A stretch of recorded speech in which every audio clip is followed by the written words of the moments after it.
How's it going, everyone? Welcome to another episode, No Excuses, on YouTube.com with your favorite show hosts, Still.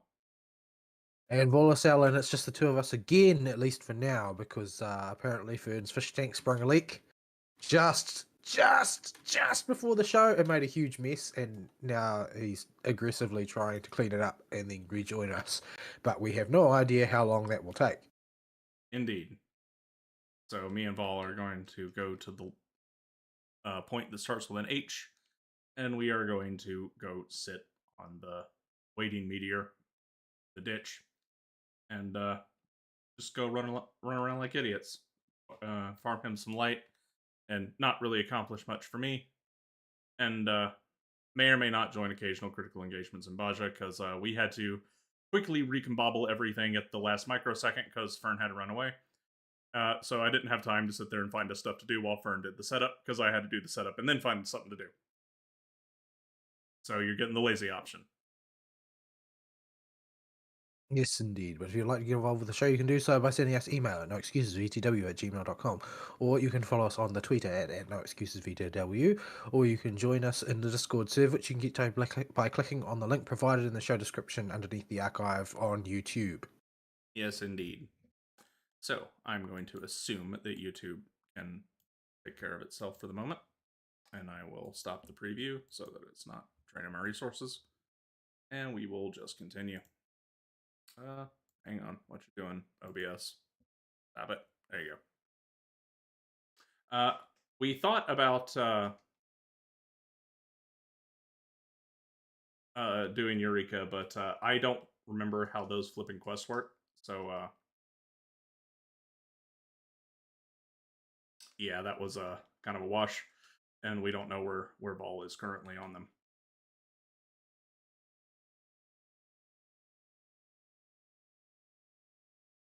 So you get to just see me do very silly levels of damage to a Heffalump. This is only like the second time I've ever managed to get credit for this quest. Yep, back to the ditch. Is that going to give me Lost Bubble? Tenacity, I think so. Lost Bubble's immune. At least it's not entirely useless. It's pretty entirely useless because you always have the Echo.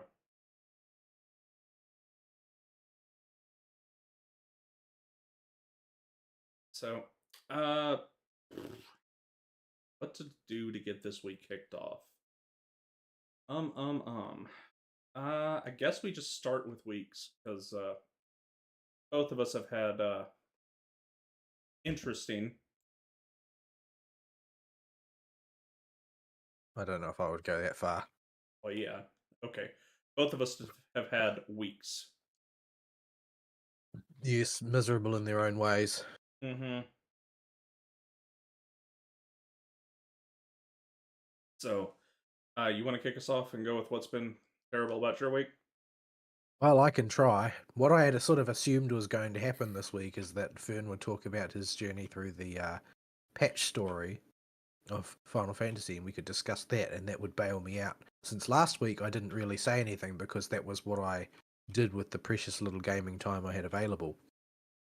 But yeah, so I said nothing, not wanting to spoil Fern, and now Fern is not here because obviously I've been paying attention. Yeah. But yeah, so I guess I still will nix talking about that until Fern gets here, because otherwise we'll just have to talk about everything twice. Instead of that, so my week was fairly miserable, all told. I have had a inspection of my house this weekend, so I basically wasted most of my free time doing cleaning and maintenance. It's one of those things you've got to do when you're a renter, and everybody is, because owning a house is not something normal people can do anymore. If you did not own a house before the economy collapsed in COVID, you are never going to own a house. That's the reality of the world we live in now, in the developed world.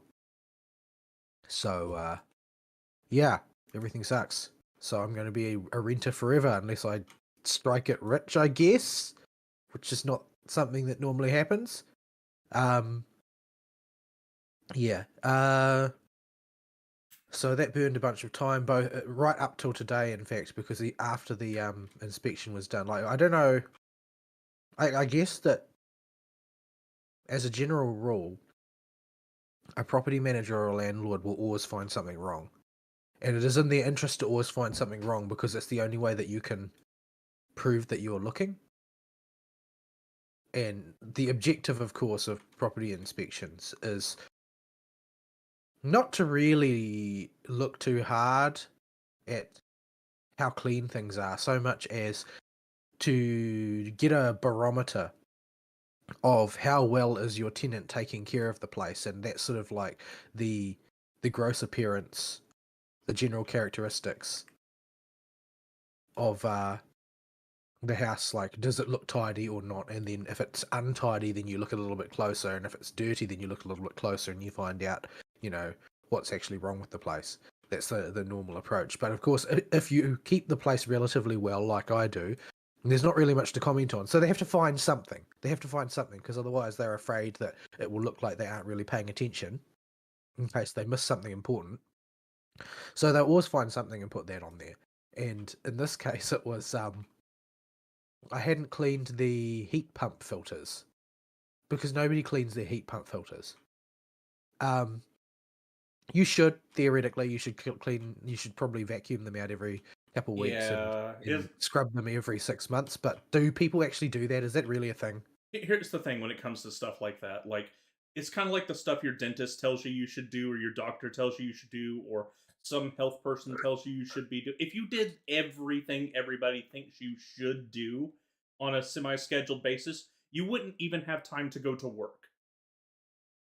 Are you flossing twice a day? Oh yeah, yeah, yeah, totally, totally.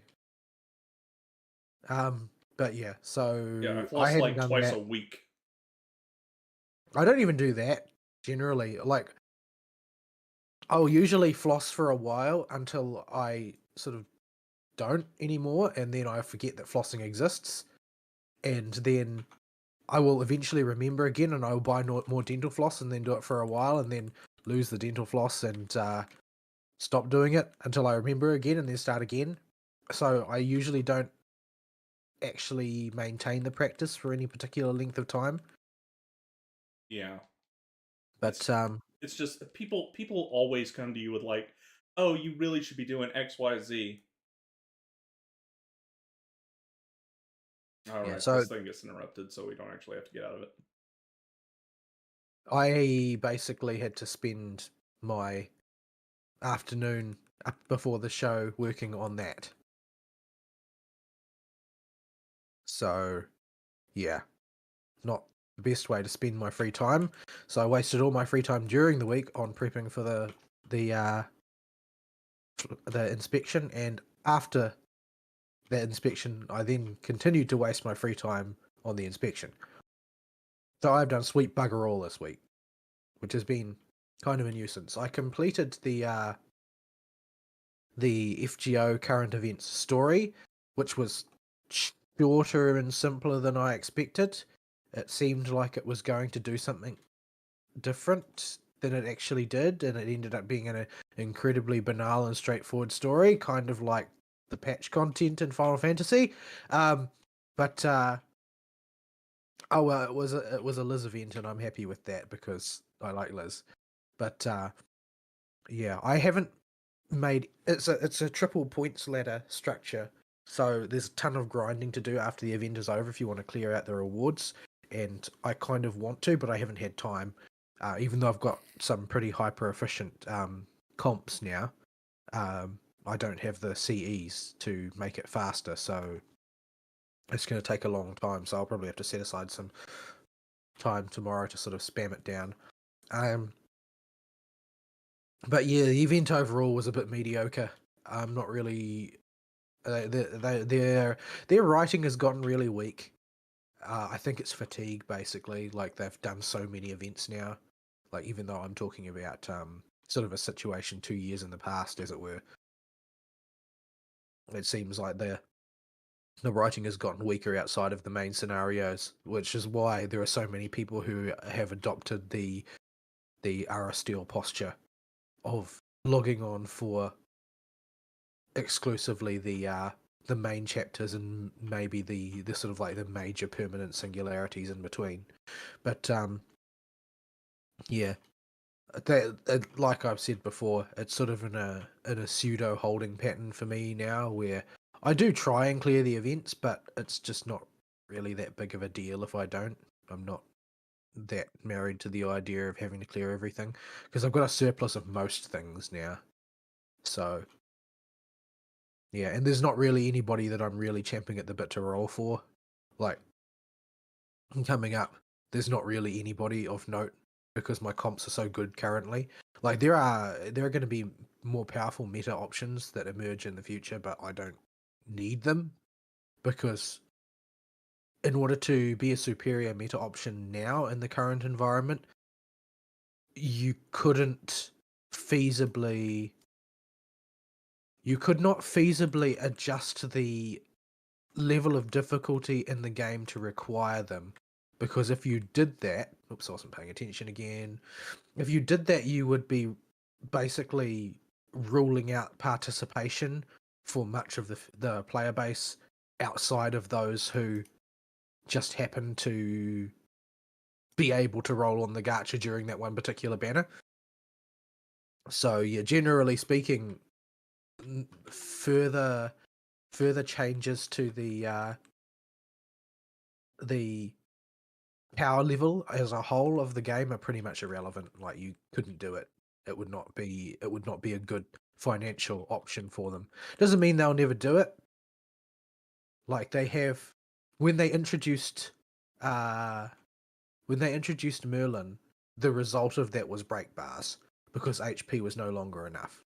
Like I know those two things aren't strictly tied together, but they are a consequence of each other in that it was a hedge against just large numbers because while there's not a damage cap or anything per se, I don't think there is anyway. It was the ability for people to create large single hits was pretty much going to scale indefinitely, given the fact that was going to be releasing more servants. So yeah, I don't think future servants are going to distort the meta in such a way that is mandatory to conform to. So yeah, no, in the future I'll probably roll on Karen once she's strong enough to actually use, because I have a fondness for using ruler types, because when they don't immediately die if you botch your skill sequence.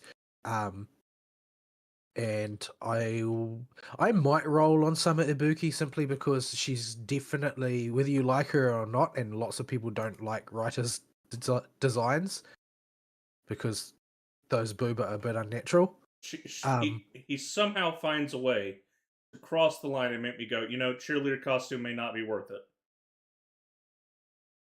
The reality is that as a servant, her design is so comically overpowered that there's really no way she's not going to be the easy solution to some problem. So the role argument for her is really strong. And even if you don't like her, she's sort of, in addition to being a comically powerful farming character, she's also like a tailor-made support for Arcade. Like a perfectly designed support who also happens to be a monstrously powerful arts AoE berserker. So yeah, those two characters were definitely designed alongside each other to get people to blow money on the gacha twice.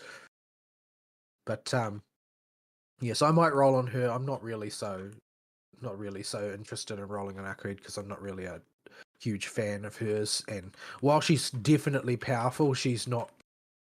I don't think she really presents a specific solution to gameplay problems. Like, there's no.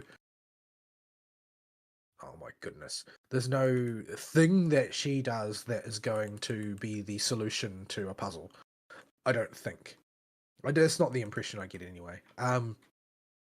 But yeah. I might also roll on Summer Melusine when she comes out because I like Melusine. And she's a pretty powerful character. Like, because Summer Ibuki exists, she's sort of inconsequential because her design is a slightly inferior version of hers, except in the ruler class. But, yeah, I might still roll on her anyway because I like her. I almost got flooched. Oh, right, I'm tanking. I should stop moving around. I'm tanking too. I'm tanking the humanoid. He's a caster. It's fine. um, the so yeah, that whole thing is in a holding pattern at present. I am not sure what's supposed to be coming out next. I think the next major story beat is Tunguska, which is widely hated by people. Though have been avoiding spoilers, so I don't know why people don't like it. But people hated Agartha as well, and Agartha I only felt was modestly bad.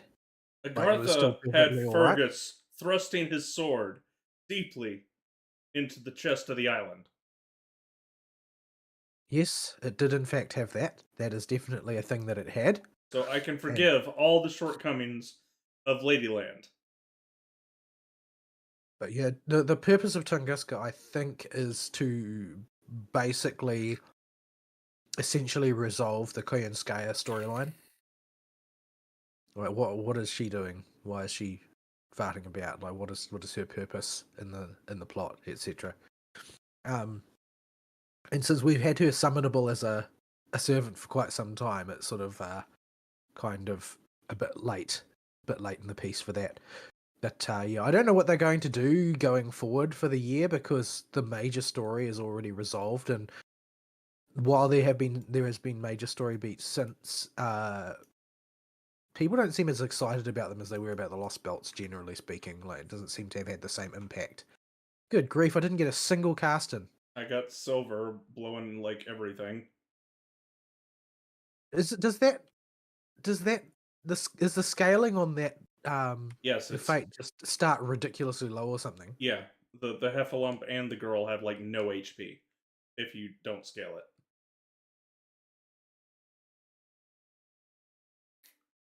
But yeah. So yeah, FGO not really going anywhere. I'm sort of getting to the point of only looking at major story beats. Gouda should be coming up though, which the last one was a bit average, but yeah, we'll see how it goes. Blue Archive this week was Chesed week, and it's the first Chesed that I've had Mika for. Poor Chesed. Yeah, so I eventually was able to complete Extreme with a little bit of fiddling about. I didn't really have many characters other than whatchamacallit, Mika ready for it. Like Chirino is pretty much mandatory, and I don't have her. She's on a banner right now, and I do recommend the Yeah, Littlest Kami. I strongly recommend the Littlest Kami. She's yeah, but she gotten can me. spook, so Yeah, she can. She's she's just not at all limited. So if I get her, it will probably be. I didn't get a single cast off this time either. I'm just going to run around scaling these things at this rate. the next one that pops is either Red Mage or Chocobo or the one X. Because I'm not getting anything out of this. I'm not able to get there in time. Just wasting my time at this point. Just book it for the one that just popped. If you can But smack it, if you'd have been able to smack that one once, you should have been able to mooch mine. Might be able to mooch this. I don't have anything.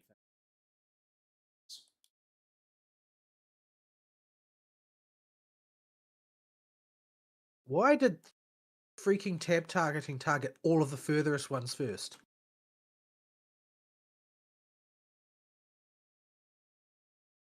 I'm going to generate all of the threat. All of the threat is mine. Okay, you should be good on this. But yeah, I don't have the littlest Kami. Basically, I don't really intend to roll for her either, even though she's got a lot of utility, particularly in swarm stages. She's a spook, and I might get her on like a pre-fest. I'm gonna call it pre-fest because it's pre-fest. Pre-fest banners. So I guess it's anniversaries.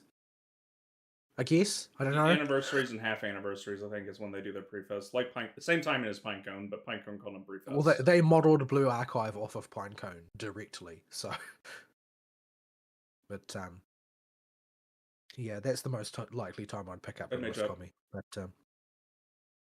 But the so I didn't have a very good solution for the Swarm stage, so I built Crusadey. That was my solution.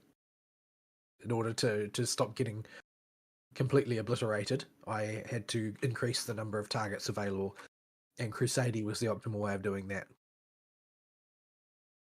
Apparently, it's so good. She's actually terrible. Like, her design is really bad and not useful, except that she gives you a way of adding an extra yellow damage to the field. And although she is actually used in the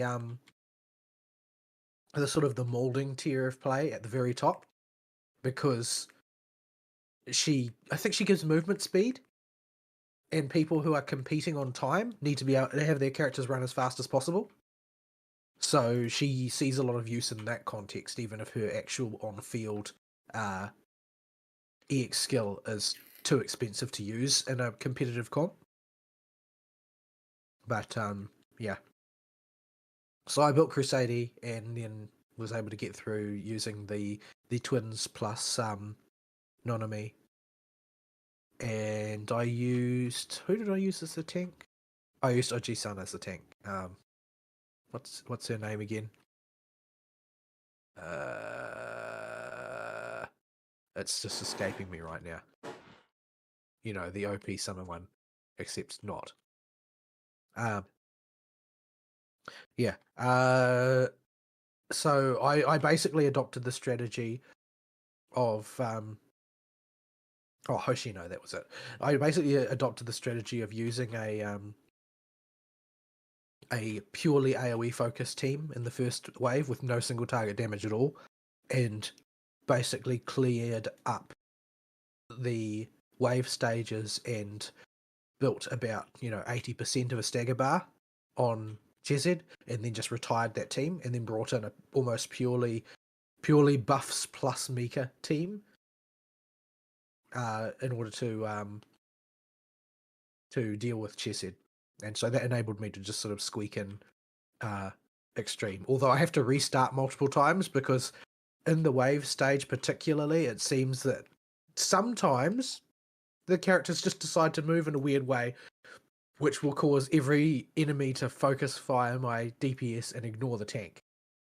So I had a problem where I was able to do it, the level 70 version, in one attempt, but it was entirely contingent on Littlest Kami actually hitting. And for some reason, sometimes her Union Burst would just miss. Like, it would just miss too many times on all the targets, and they just wouldn't die. So I would have to restart then, but never cry wolves up. We can go do that. is that the one with the ice pillars? Yep, that's the ice doggy.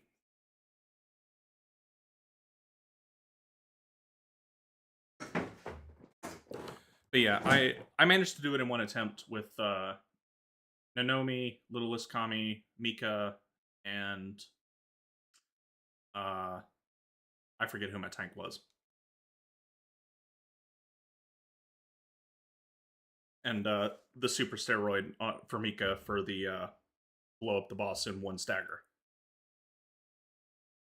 I can't even get close to blowing it up in one stagger. Like, it's not possible for me. Like, it's still going to have a couple of bars left after a full pass. It's just the way it is. It'll have like it'll have like 2 health bars, 1.5 health bars left after the Mika Roid if I blow it on its stagger, and then usually just whatever stray Union Burst I have left over is enough to finish it off. Problem is getting freaking Littlest Kami to actually hit everything. I don't know There's what causes her to no, miss. there's not actually any points advantage to doing it in one team, so I didn't bother to try. I don't have the comp for it. You can use as many teams as you want because the only thing that matters is the total time spent doing it. Oh, okay. But yeah, that's my understanding anyway. You know how scoring goes in these things; it's always a little bit inscrutable. Yeah, always But he said, she said. Yeah. So that's that. I did one of the old events as well. I haven't done Littlest Commies event yet because they have put the Eternal event thing in, which is nice. I would have liked that in Pinecone as well. But I They were think they got start. it eventually, didn't they? Yeah, they were starting to Well, roll it out right when they people closed the game. who aren't us got it. Oh right, I was spamming my primal rend button.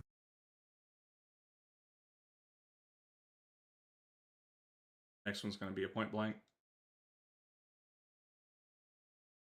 How big of a point blank? Pretty big. Well, not big, but as big as his hitbox, No. which is pretty big. But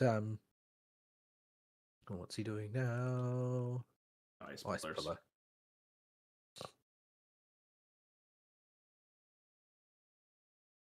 But yeah, I'll probably find some time to do Littlest Commies event this. Oh, how does this work again? You want to get knocked behind one of the ice pillars so you line of sight him. And then you after the howl, you want to get away from the ice pillar immediately. And already be moving when the Lunar Cry is finished casting. I got hit because by the time I heard you say that, it was all already over and I had a cheese puff. And don't get hit by the random mages. Those random mages. You did not leave me anywhere near enough time to get out of the way of said random mages. Because I forget about the random mages and I've lost the duel opportunity to the random mages so many times. I always forget about the random mages.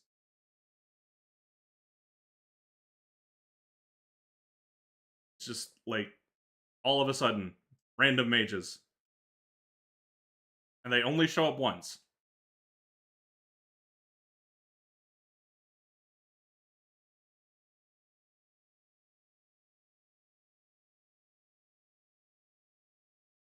I hate rotating abilities because every single one of them moves at a slightly different speed, and it's very easy to accidentally outpace them.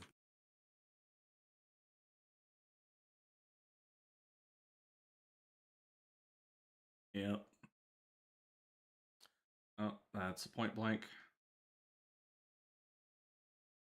And he's going to do without following it. Donut.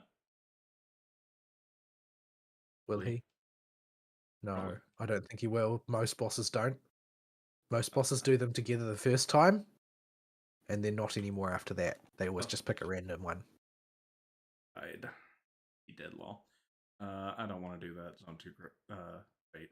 Just go to point and go qualified for the duel, but you don't know how to do the marking, and I don't have a bar set up for it. Some other idiot go mess that up. Manus is the easiest duel out here, but there's a big old asterisk on that, in that unless you have a brain that can multitask like nobody's business, you need a marking buddy to mark the mines. And he requires a very specific setup. But his mechanics are far and away the simplest. Just it's a lot of junk on the physical map to keep track of. Do the mines stay there for the entire match? He will put there will be a total of 4 mines, that one in each. If you put a perfect 2x2 quadrant on the it divided the arena into a perfect 2x2, each quadrant would have a single mine in it, and halfway through the fight he'll blow them up and then he'll put new ones down.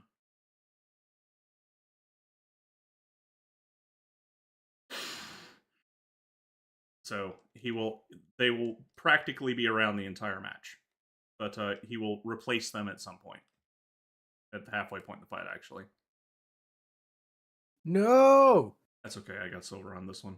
I got bronze on this I one. got nothing. I got bronze gets you literally nothing on those. This is why I hate Zadnor. Everybody's too efficient. Well, that one was already dead by the time I got to it. There were only a few little chickens left.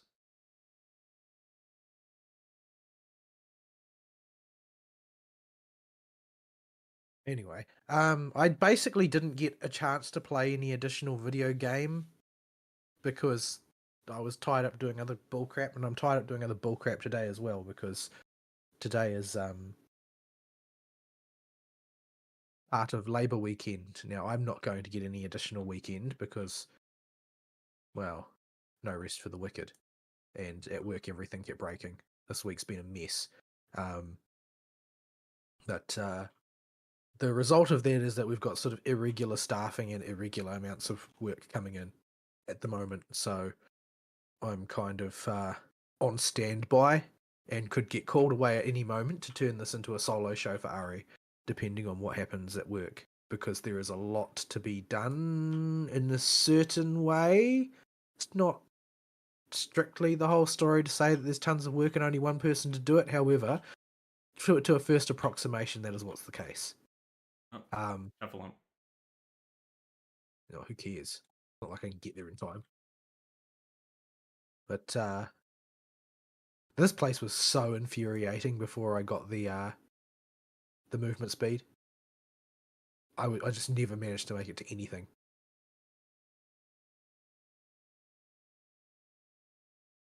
Just spam Tomahawk, it generates more threat. Ooh. I got a fully charged Lily off. We should get gold for this. I'm just going to use Tomahawk. Screw it.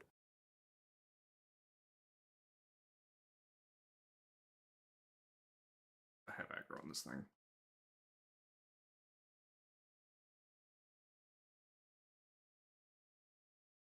Is it true that it's measuring the threat that I generate, or is that like he said, she said, breaths more? Yeah, it's like that a lot in this game. I've noticed there are some things that are just accepted truths that I just not sure if I buy. Like in Baja, Where is the primary source for it? yeah, like Baja's particularly not Baja. Sorry, Eureka's particularly bad about it. There are mobs that you have to kill to spawn certain NMs. Oh, something popped over here. And they will tell you only the highest level of that type of mob counts. But I just don't think that's true. But every single person in the zone believes that. Yeah, and I feel like the Eureka community, if you want to call it that, is sort of like weirdly obscurantist and would probably propagate something that wasn't true just to confuse people. Heck, they wouldn't even need a practical reason for it. That community would do it just to be dicks. And oh boy, are they mad that the free trialers are able to come to Eureka now. Oh man, their entire community is going to get polluted because that's going to be the end game for people who don't want to buy a sub, right? Eureka Yep. will be the new end game. Baldesian Arsenal will be sort of like Molten Core. Uh-huh. They're going to be so furious, and it's going to be delicious. Yeah, it's going to take people a few months to really work up to that point, but man, it's going to be funny. Because there is a contingent of people that just play free to play and get to that end game on every data center. Yeah. There are people who do like the highest level content gear appropriate because that's just how they do, and it's just they're not going to be able to get away from them. This is just going to be the new end game. Oh, I can't wait for their dreams to be smashed. Which, Yeah. I mean, that sounds sadistic, but they're not a pleasant community, generally speaking. They're incredibly controlling and exclusionary, generally speaking. Yeah, like I have looked at Baldessian Arsenal. Baldessian Arsenal is not that intimidating as an instance. It's nothing in there is more complicated than the stuff in like Dalradia, but the community for it is so exclusive, so toxic, and so my way or the highway that I just don't want anything to do with them, and will probably never do Baldessian Arsenal because the people are so awful. On the upside, the average quality of the Final Fantasy community goes up because Baldur's Arsenal acts as containment for all the worst elements. That's true. Red Mage popped.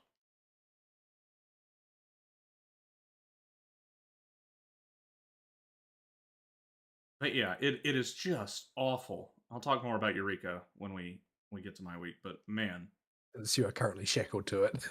well, it's the last major grind. Yes, because they decided to skip doing one this time. I've done. I'm they didn't really say anything about it at FanFest, but I get the impression that the next tier of variant dungeon will probably have some kind of currency you can trade in for twines and shines. That would be my guess. Yeah, So you could probably finish some gearing in there. Maybe they'll have some tomes as well. I don't know, but they did pretty pointedly say that there will be a mechanism of increasing your item level that is connected to the variant and criterion system. yeah. If there was like, even if just the crap that they gave from there you couldn't get on the market board, I would be a little more incentivized to go like gather you, Fern, and Abo, and sit down and learn a Savage uh, Criterion dungeon. I haven't even done the regular ones because I got nobody to do with them with because nobody does them. Yeah, well, the regular ones have absolute jack for a payout. Like, I've never even seen them, and how could I? Like it's not a live form of gameplay. Nobody is interested in it at all. Yeah, it is dead on arrival. Like you do it the first few weeks it's out, or you grab a friend and go do it over a couple nights, and then that's the content's expended for normal. That's it. There's no reason to farm it at all. I know they're like, oh, well, you can just do it solo. Well, yes, technically, but it's a soul-destroying experience. Like, it's just dull as ditch water because it It, takes so damn long. it's like doing trusts, except you don't get any gear drops that you can level your desynth up with or something.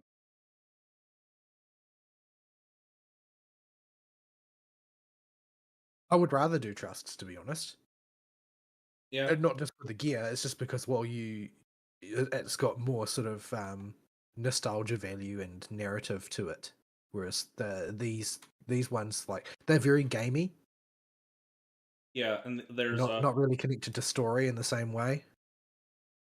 there's a whole lot more. Oh, what's the word for it? Whole lot less just play you can do with these things.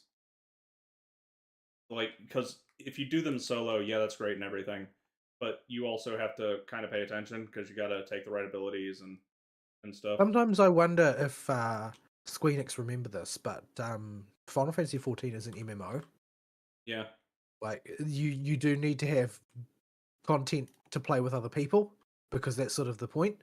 And yeah, I appreciate the capacity to do things solo. That's a useful tool to have in the toolkit, but it should be a tool in the toolkit for the vast majority of the player base and not like the primary mode of operation. yeah. Like in Botcha, like we're doing right now, the stuff we're doing as a group of two people. But I have done it for quite a bit. You can come in here You're solo, not but it still requires other you're still people. playing with other people. You're Yeah, you're not playing solo. Like there is no solo instance of Boju where you do everything by yourself. That's purpose designed that way. So yeah, I don't know. I think that the logic used by the dev team this expansion has been incredibly screwy in a whole variety of ways, and I think that it is most of these things are sort of like they're missing a golden mean. yeah, How that you traditionally you say that the virtuous position is between two extremes. So you've got the virtue of fortitude is the golden mean between cowardice and vainglory, right? And it's like that.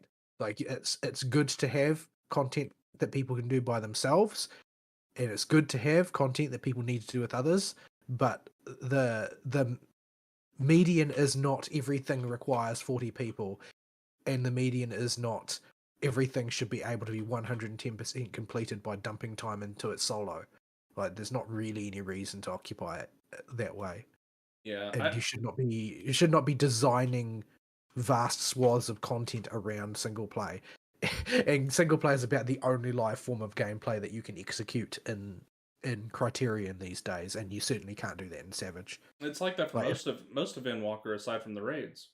Like, I mean, from what I hear, Savage content is absolutely freaking brutal. Like, it's the Savage Criterion dungeons require just as much skill as any other type of Savage content. So why not just put gear in there? There doesn't seem to be a good argument as to why not. If it's going to make a bunch of full party players butthurt, that's about it. That's about all. The egos of certain people will be bruised. the real kick in the butt with Savage is that you can just buy the rewards on the auction house. Yeah, Like yeah. that just you could convince me with the small group of people I regularly play with to at least give it a shot and see how bad it is. But If, why would I do it if I could just go and grind the gill to get the crap? like, all you need to do is deploy them at the right time, right? So you've got Savage difficulty content. So all you need to really do is do the deployment order. Okay, so you've got a Savage raid tier, right? And so all the Savage gear is in there, and people do the Savage raid tier, and then they do the Savage content. The next patch, you deploy your ultimate and your Criterion, and your Criterion will have the Savage tiers gear, and the ultimate will have the ultimate rewards. And the way that you execute on this is that all of the people who wanted kudos were getting Savage cleared before the ultimate came out and have geared for ultimate through Savage. They're all done now. There's nothing else for them to do. They can move on to doing their ultimate progress. And for those people who need to gear another character because they need to make subtle alterations to their ultimate, have now got a small group method of quickly acquiring the gear needed to adjust their statics ultimate strategy. So it allows them to be very stringent with the requirements of their ultimate design because people can adjust their strategy dynamically by acquiring gear quickly rather than having to slave their way through the slow gear acquisition of the previous Savage tier. It's like this seems like an absolute win for every side. The people who just want to gear up their characters and don't really want to play Savage, they can get their Savage gear. They'll be getting it, half a season late, but they'll get it anyway. And they'd still have to put work in. It wouldn't be free Savage Yeah, gear. it's still going to be brutally difficult. It's just they don't need to have, 8+ standbys people on tap in order to get it. They still need to be able to execute at a high level of skill. But it'd be They something just don't that need the level smaller of groups of friends. organization. Yeah, smaller groups of friends could get it then. And that would be just the price. Is okay. It takes less organization and manpower, but you get it a bit later. Yeah, and that just seems like a perfectly reasonable way of doing it. It seems reasonable enough that I expect it's been suggested by dozens of people now. And the it's not really so much a case of, oh well, they should do it because of X. So the question is why not when they've got this dead form of gameplay? If they aren't going to attach it to relic advancement, then they might as well just attach it to the regular gear curve. Because I can guarantee if it becomes an alternate source of gear, people will play it. Participation will be high because you can get stuff. Lots of people want to gear alts in their downtime if they're progressing ultimate, because progressing ultimate is brutal. And you often just need to make small adjustments. You might, if you've missed like 1 week of raiding because you were out 1 week, you're going to be behind the required gear curve and you're going to need to catch up.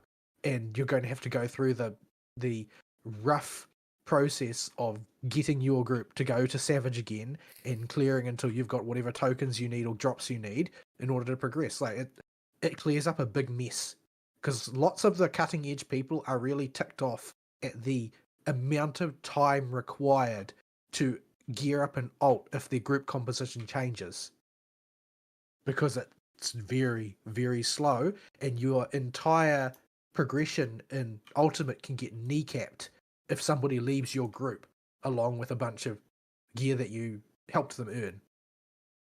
Yeah, it's a mess. Also, we do not have a Fern at all this week. Oh, what happened? I didn't have the chance to read that message. Uh, Well, great. Nearly have the mess cleaned up, but now there's a region-wide blackout and 40-degree heat. Well, that's what happens when you've got a Labour government. That's what happens when you have a government. Well, the thing is specifically, they had I think he was a finance minister or something like that, Bill Shorten, who decided that they were going all in on renewables. Except, you know what it's like with renewables? You actually can't generate enough power, Mm-hmm. and so yeah, it came to be known as Brownout Bill because of the regions that kept getting subjected to brownouts as a result of being unable to get the electricity required. Their grid is a mess as a result of his tenure. But yeah. Okay, so that's it for Fern, I guess. Well, Um, if that's the case with Fern, if we wait too much longer, both you and me are going to forget stuff about the story. that's definitely the case. So I But want to. I think we go for it anyway, and just uh, Fern can comment well, on his chime-ins when he gets back next week. organizationally, you did not watch the keynote to whatchamacallit. No, Um, I did not. right. Fern did, and I did, so that one can probably wait till next week. Yeah. I want to finish. I want to finish all the other week's stuff first, though, because my throat is still in bad condition, and I'm going to need to go get a drink before Okay. we launch into an extensive story discussion. So we'll wrap up your So week, and then we'll do my week real quick because there ain't very much to it, and then we'll cover Final Fantasy XIV as our first major stop. yeah. So the only bit of Final Fantasy I did during the week was that on one of the days I sat down and I just did some normal raids because I actually really enjoy the process. It's one thing that I've always done in this game since coming back a few years ago is sometimes I'll just sit down and I'll just queue for raids over and over again and just do them for the fun of it while I'm listening to something. It's not it's not a very productive grind compared to advancing relic weapons and that, but you can just pick a bracket of raids to do and just do them. And there's usually, if you are doing it during a reasonable time of day, there's usually enough people populated to keep your queues ticking over as well. I got a hit in that time, but it was enough for gold. Thank goodness. Yeah, I blew everything, so you were able to mooch my credit there. I queued us for the thing. Okay, it hasn't popped yet. But yeah, so I am currently holding off on. I was thinking about like going full retard on nuts farming, doing all the hunts and stuff. But I haven't had the time, number one, because it's actually quite time consuming because you've got to tour so many different places. And on top of that, I am suspicious that it will simply be faster to use the Criterion route after the fact. So, Yeah, yeah, fast that forwarding on and here. the thing with doing hunts and getting nuts and stuff is the most time efficient way and the easiest way is just to open the stupid Discord and sit around and wait, and that's boring. But I hate that. Yeah, it's I hate so that. so I've never been able boring. to do it. I always just do it the old-fashioned way, where you've got these are the hunts for the day and the one for the week. You can just do those, and then incremented your counter for the week, and you can just or the day or whatever, and you can just do something else. Like that's the way I prefer to do it, rather than joining the hunt train. Yeah, I occasionally jump on it, but I don't like it. It's too boring. It's too passive. Like it's already got its lockdown of people that are running it, so you can't really contribute or help in any way with running it or scouting or anything. It's just that there's very little engagement to find if you do the hunt trains, and because the hunt Yeah, trains you exist, just gotta no, yeah, you just end up bouncing from zone to zone as the director says, and then desperately hoping to get enough contribution and that you don't fall behind because your computer hiccuped for an extra half second while you were teleporting or whatever. Like yeah. there's just it's not a fun way of playing to me. If you're on Leviathan, you hope your computer's up to bullet train speed. Yeah, Leviathan is a Is a bit cray meme cray. because we have the fastest trains. Yeah, like I've never been able to stay on a Leviathan hunt train for more than like 2 stations. I always fall off. I have to be fully paying attention to keep up with the Leviathan train, and somebody else has to be already on the know in my group to teleport. I don't remember this fight. What does it do? Stuff. I remember as we go. I don't know why you ask me, because my answer is always I'll remember it as we go, and by then it's too late. You've literally done each of these hundreds of times. Yeah, but it's all in a region of my brain that doesn't process language. I've already got 2 cheese puffs. Yeah, there's dudes flying across from the edge of the map. Yeah, and you told me after I have 2 cheese puffs. Like, I may have done them hundreds of times, but they have passed the point of conscious thought and gone straight into my fingers just do what they need to.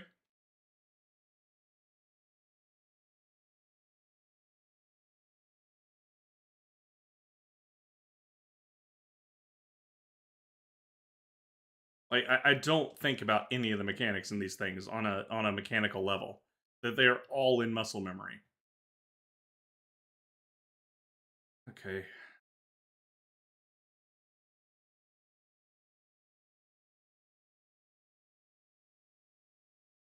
Well, at least people made a hole. They didn't all converge them on the center. What is this? I know. They made a hole. Yeah, this is a particularly egregious example because I had to thoroughly learn this critical engagement because this is the one you have to perfect to qualify for the Lion 2 fight.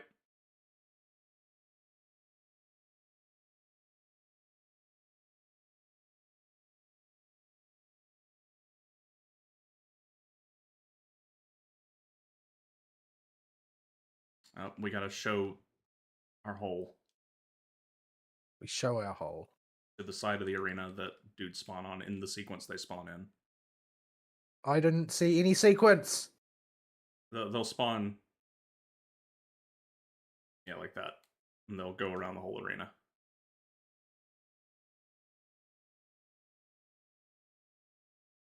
Fine.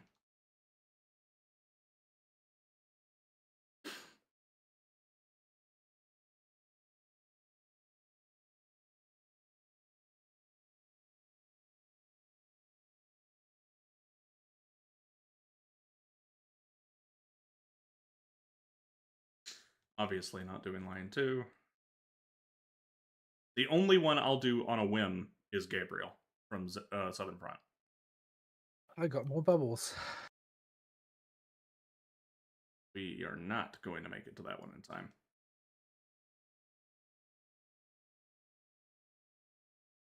Oh dear.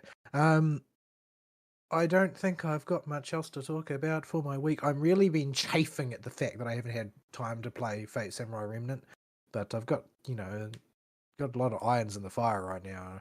I'm kind of a bit hacked off that everything's going pear-shaped at work again, but I guess that's just the way it is. I interviewed like a pile of people to fill a position this week as well, so I've got to sort of ponder what makes a good employee. Unfortunately, the vast majority of them are fresh graduates who can't really tell me anything about their capacity to do a job, which troubles me. Like, Here's what you need to do for your hiring practices, okay? You need to go down to your local gas station and find the dude there who works all day, every day, and say you want a job. I don't care if you didn't go to college. I don't care if you have a clue what the field is. I'll teach you. It'll be faster than trying to hire people, and you'll probably be a better worker than the people that supposedly went to school for this garbage. I would do that, except those people are all immigrants, so no. Like, the gas station is staffed almost entirely by immigrants. Like, it just sounds to me like you have the college graduate problem. I've hired really good college graduates in the past. The problem is that you have no idea which ones will turn out to be good. There's essentially no connection between how they report of themselves, how they interview, and how good they will be when they like I've actually watched some of them go through that process of like, oh no, I've got a job now. That means I actually have to get up in the morning and show up every day, and it's not going to end. It's always going to be like that. There's no term holiday. There's no summer break. Like, oh, And the real world exists.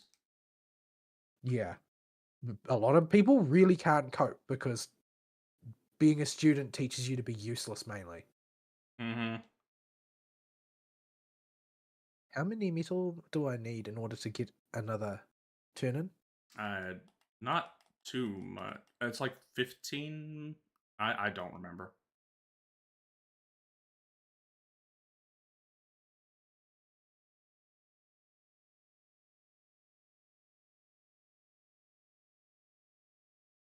Scaling on these meteors is like a cliff face, right? Yeah, if you're past their point of bad juju, you're just dead. I am currently being oppressed by the Chicobos, so I'm Enjoy not that. I've not contributed much to our our rating here. Well, I mean, I'm generating threats, so it's okay. Okay, chain spell finally came off cooldown. Oh no.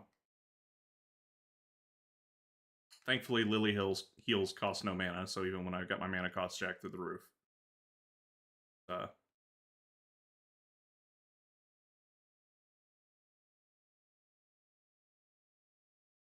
we should have gold. Stupid thing. What's the next C? Diorite? Yeah, we can do Diorite. Nope, run away. See. Have a regen.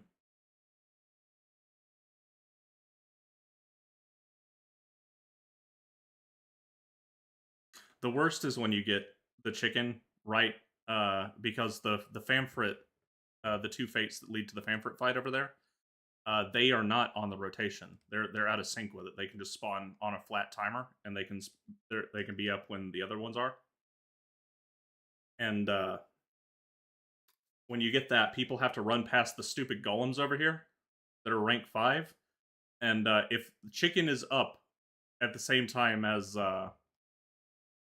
Famfrit, on the way, people usually do Famfrit first, and then on the way to chicken, they will drag a bunch of those stupid rank 5 golems with them. And all the people that are me and white mage green DPS and will get aggro on all the golems and get one shot. I know this has gold and silver pillars, but that's all I remember about it. He'll show the icon above his head that'll be a color. Hide behind the pillar that matches the color, I think, and then get away from the pillar right after he shoots.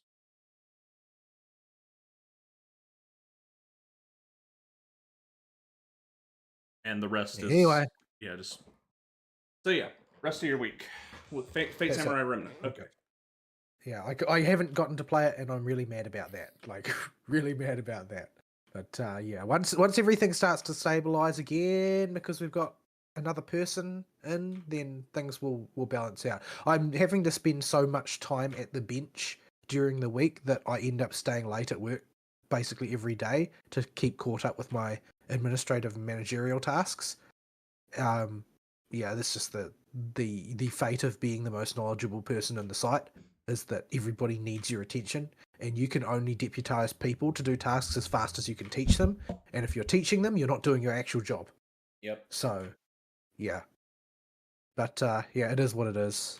I still can't come to a resolution on whether I regret taking the job or not. I mean, it definitely pays a lot better than just being a bench technician in Well, theory. look at it this way: if you were still the bench technician, you would be trying to find and assume responsibilities anyway. Just now, you're being compensated for it. Yeah, because the boss would be useless essentially And if for a you time anyway. if you go look for a new job, the exact same scenario will play out because Yeah, I mean the issue, main reason that I have my doubts at all is because basically I have no talent for administration at all.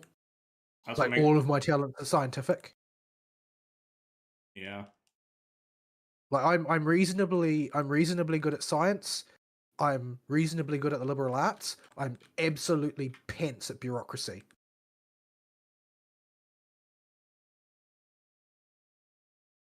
Yeah, it's it's Any job that you climb to is just bureaucracy. yeah, it's a mess. Oh yeah. Like I guess I'm one of the many millennials who grew up in a fantasy world where expertise is what gets compensated when you become an employee. Mm-hmm.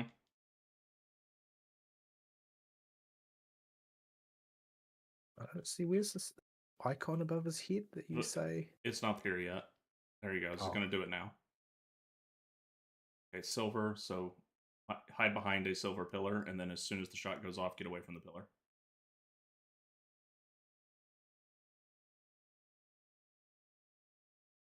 And if it's gold, you do the same thing, but with a gold pillar. Oh, and if he spawns little earth balls, just they're gonna pulse circle AoEs. They're not cascading AoEs. They're just circle AoEs on the same spot over and over again, and they're pretty fat. He does a cascading AoE though, so that one in the middle will cascade, but the circles won't.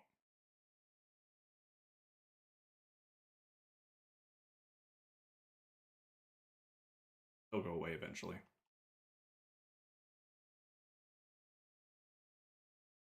So yeah. All right. Well, if you don't have anything else in your week, I guess we can jump into mine. Mine'll be fast. There's not a whole lot to this. all right. So yeah. This week I had planned to try and get the tax stuff done if at all possible, and on gold, and move on with that section of my life into something more reasonable. Quit oppressing me with mechanics, you stupid.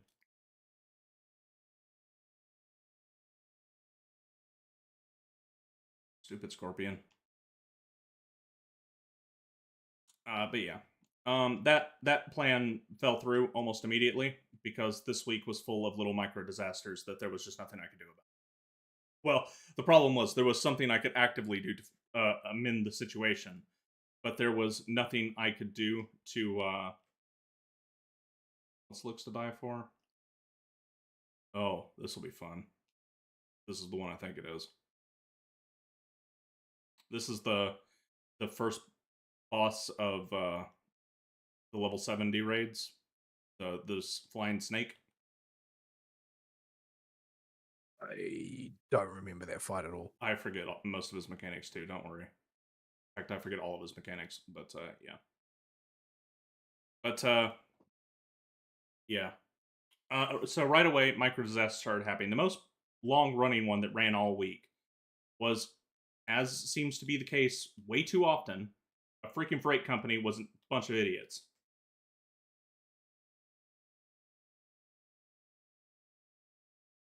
So somehow got gold on that.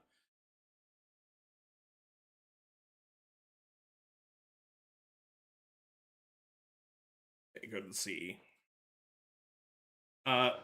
So the company, whenever we ship best way, and I just tell the factory ship this product best way, they will pick a freight company that's the cheapest usually, just to try and save the customer and me some money. And I let the factory handle it. This time they shipped through a third party freight company I had never heard of called Estes Freight. And I'm gonna say their name because these people deserve every bit of shame they get. So they had supposedly had a data breach this week or these past few weeks that made it so that you couldn't track packages. And I had a customer call me going, "Hey, my stuff is 3 weeks late. Where's my stuff?" Okay, I'll go find it. Call the factory, have the factory figure out who it was shipped with.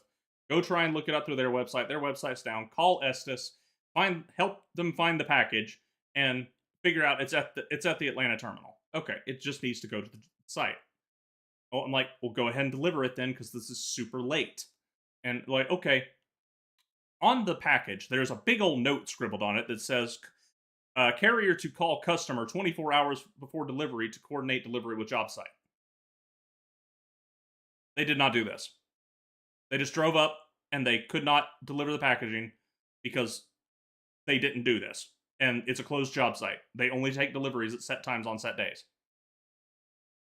Okay. They take it back. I'm like, fine, I'll coordinate it with you. Give me a second. Let me call the customer the next day. Next day, call the customer.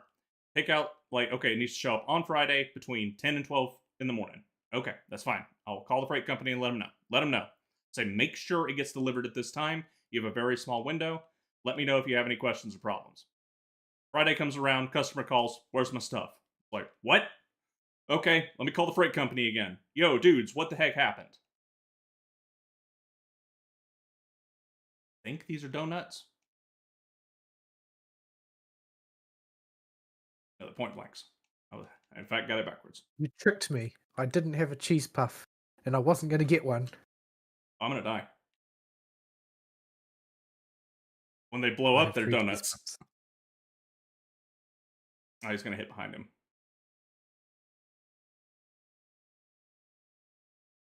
I told you I didn't remember this one at all. I never do this one. So yeah, I call him like, yo, what the heck? Like, oh, well, we didn't, yeah, you might want to self-heal as much as you can, because I'm not alive to help you, and nobody's resin me. And I have 3 cheese puffs. So, yeah. They're like, oh, it didn't make the truck. What? I set up an appointment with you idiots!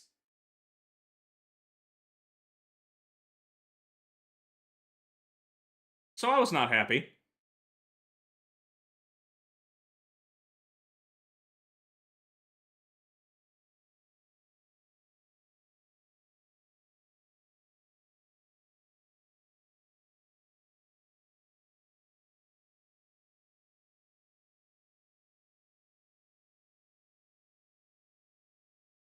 Yes. What the hell are these fire spears going to do?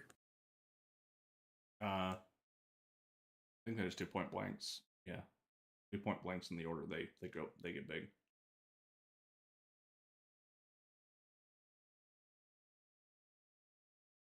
Okay, so little ones do point blanks and the fat ones do donuts.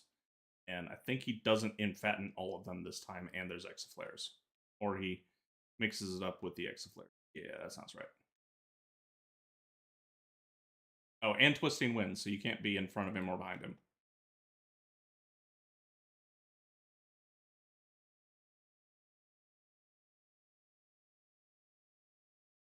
Yeah, this guy never A gets lot of popped. bodies hitting the floor this time.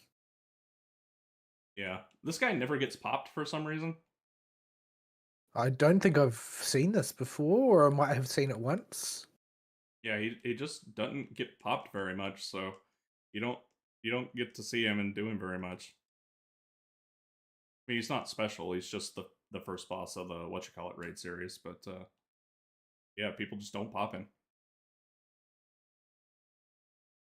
I was gonna hit in front of him.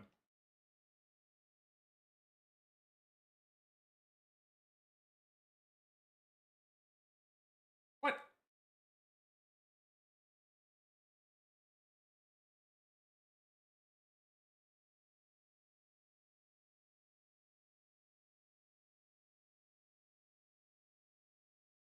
Hang on, a little focused here.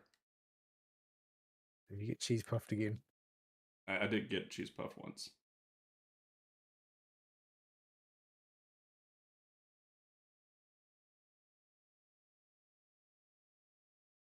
But yeah.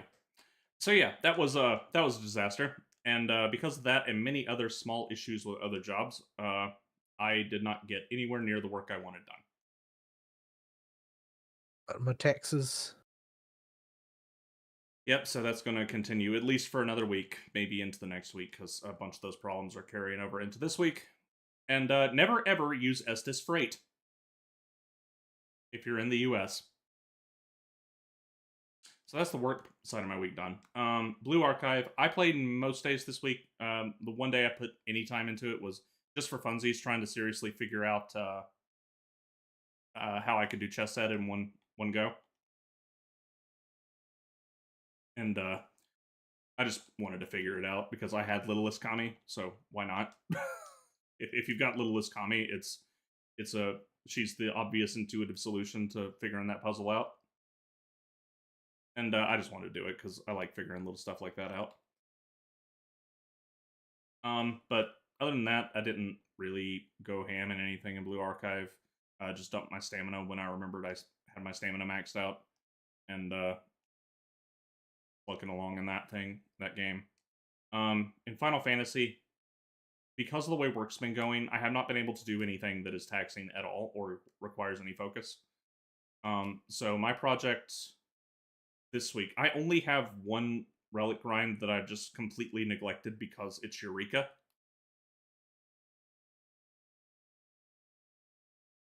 So I finally sat down and started making progress in air quotes on the Eureka grind. What this actually means is I would go and sit down in Pyros and Hydatos AFK with something Yoshi P very much so would disapprove of, open in the other monitor, and just sat there and waited for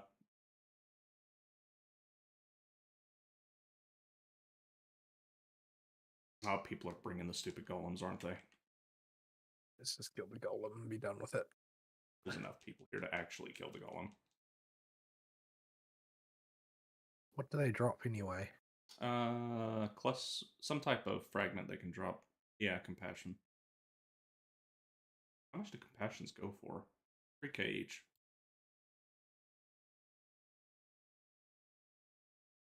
Oh, we are not making it to.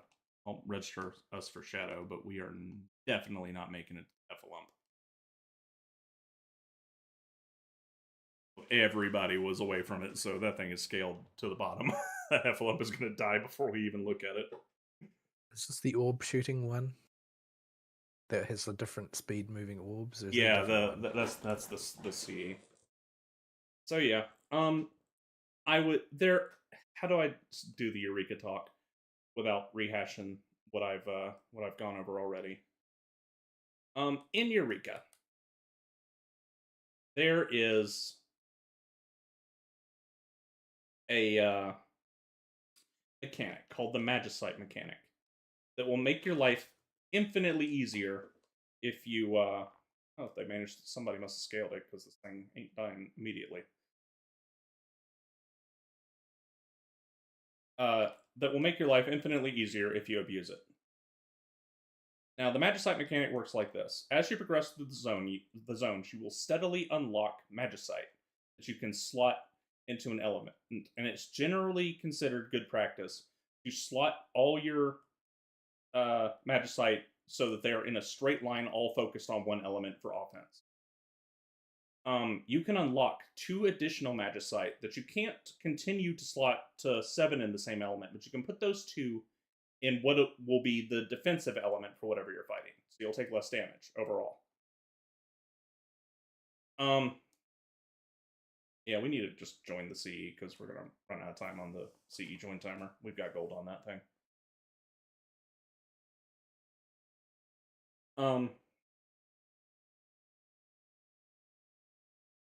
So to get these last 2 Magicite, though, you need to get stupidly rare drops from 3 NMs that spawn in Pyros and 3 NMs that spawn in Hydatos.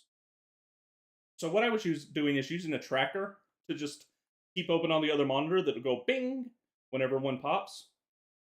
Also, you got like 20 seconds to join the CE, so just abandon that fate. I have the timer up. I was the main tank, so I couldn't just abandon it. Yes, you could. You can let somebody get eaten by the Heffalump. But I saw somebody use Lost Bubble. Yep. Well, they got them. Might as well use them if they're not doing anything else.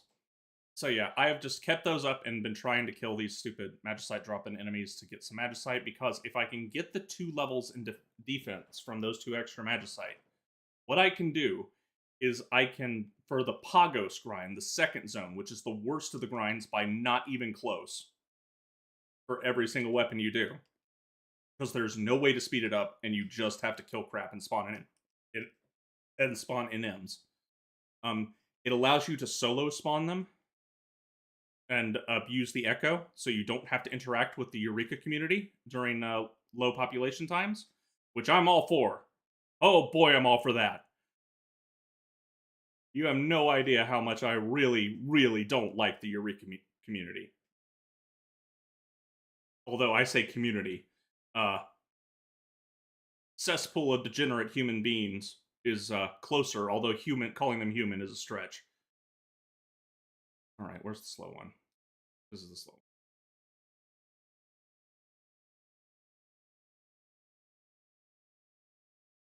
So yeah, it's it's a bit of a mess, but I'm trying to get there and at least get a few of them because you can buy them off the market board, but it's like 8 to 10 mil per if you want to do it. And I want to at least get a few of the drops to offset the cost before I go dump anything into that. So I'm trying. I'm trying to get a few of them, and just to make my life easier. It's just a pain in the rear to do anything with Eureka. Unlike in Baja, where we have these critical engagements you see us doing right now, where there is a queue time and you come in and people have time to get ready for it and teleport right to it. When an NM spawns in Eureka, an NM has spawned, and that's all she wrote. Like it's just going to that tank's gonna get shot in the face. All of y'all are gonna get shot in the face. I didn't know how it works. He when he casts an ability and tethers to clones at the same time as the clones he tethers to will copy it when he triggers the clone.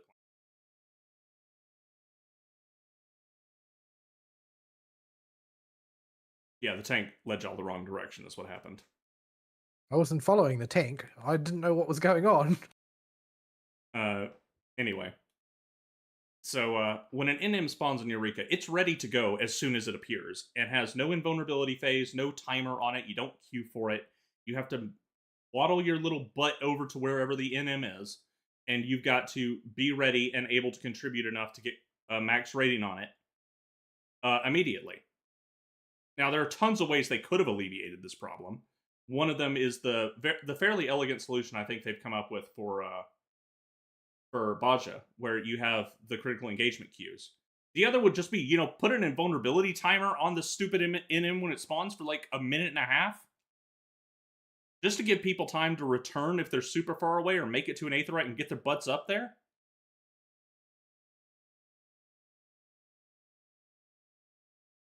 But no.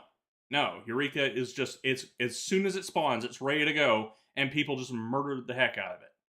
And if it's a high value target that drops a magicite item or drops a item that gives haste or plus elemental power in Eureka, good effing luck being there in time.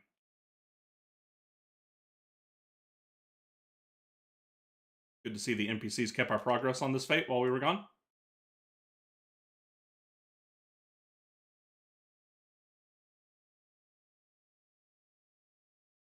So yeah, it's just a mess with Eureka. I hate everything about it.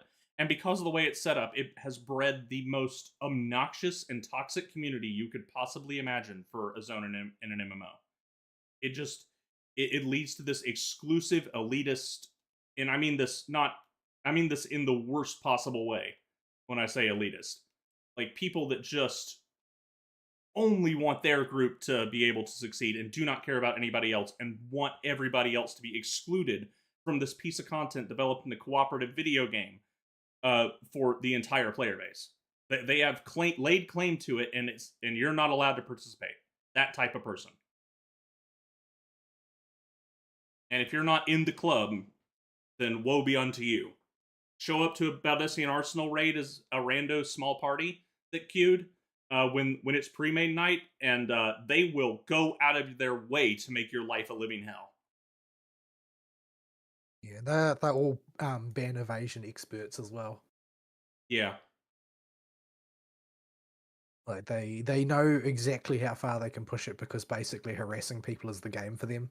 Yeah. And the GMs in FF14 are very aggressively anti-harassment, but I guess that these people must just have brushes with those people all the time, so they know how to get away with things. Yeah, they are just horrible people in general, and Pagos in particular is terrible for uh for people trying to somehow get gold on that. Well, green deeps. Um, Pagos in particular is just awful, and it's where you have to spend the most time grinding because mobs are so far away from each other, and the grinds for them have no lost actions equivalents to help you out. So you just have to rely on your stats basically, and so popping them yourself or with a small group becomes more challenging because you can't just play a DPS and put on plate bearer or something. And when you do pop something, uh, stuff is so far away from Aetherites in that zone that and in such wackadoodle gotcha spots, like there are several NMs where the zone is divided between an upper and a lower section. On the top end is the upper section, and below that is a sharp cliff face drop that'll kill you like 4 times over with the height of the drop. And and the bottom is the low level zone, and the upper area is the higher level zone. But on the cliff face itself, about a quarter of the way down, there are little ledges you can land on. And some of these ledges go to things that you need to go to regularly, like turn in your crystals that you build up in your kettle that you need to dump before you hit 10 because it caps out. And they're all guarded by sleeping dragons. You have to RP walk, and some of them lead to random caves that don't appear to be connected at all on the map, that lead to an NM spawn location that if it pops, you gotta somehow mosey your way down to. It's just a disaster.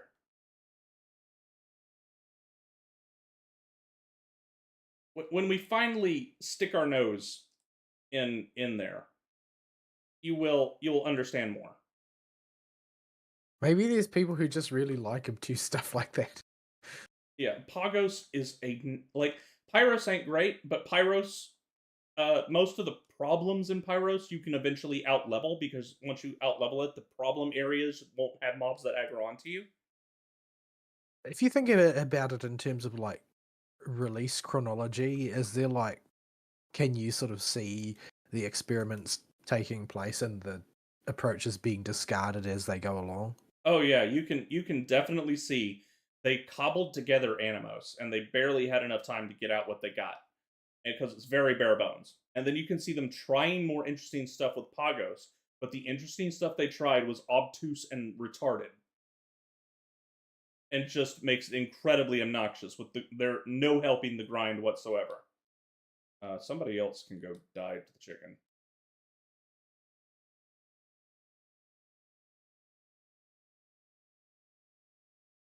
Hey, I think I got a scold. That's good because I didn't get anything. Just need to get a hit off. Just one would be. No. No dice. Stupid chicken. He started meteor in as soon as we got there. But yeah, Pagos is just you can see them experimenting. It's just a bunch of random crap like the cliff faces and the sleeping dragons everywhere. Pyros is better. They introduced the lost actions, and you can see the prototype for what we got in Baja, and it is terrible, but it's you can still use it to offset some of the BS there. The logogram system is obtuse, dumb, and you need to go look up a guide on how to use it. Don't ask me what ones make any particular thing you need, because I sure as F don't know. I'll have to look up every single one I make, because you don't just get the thing to drop. You get ingredient, you get like raise L and cure 1L, and you have to combine these in wackadoodle ways to get anything other than the most basic of actions in this weird alchemy device. It is really wackadoodle and weird.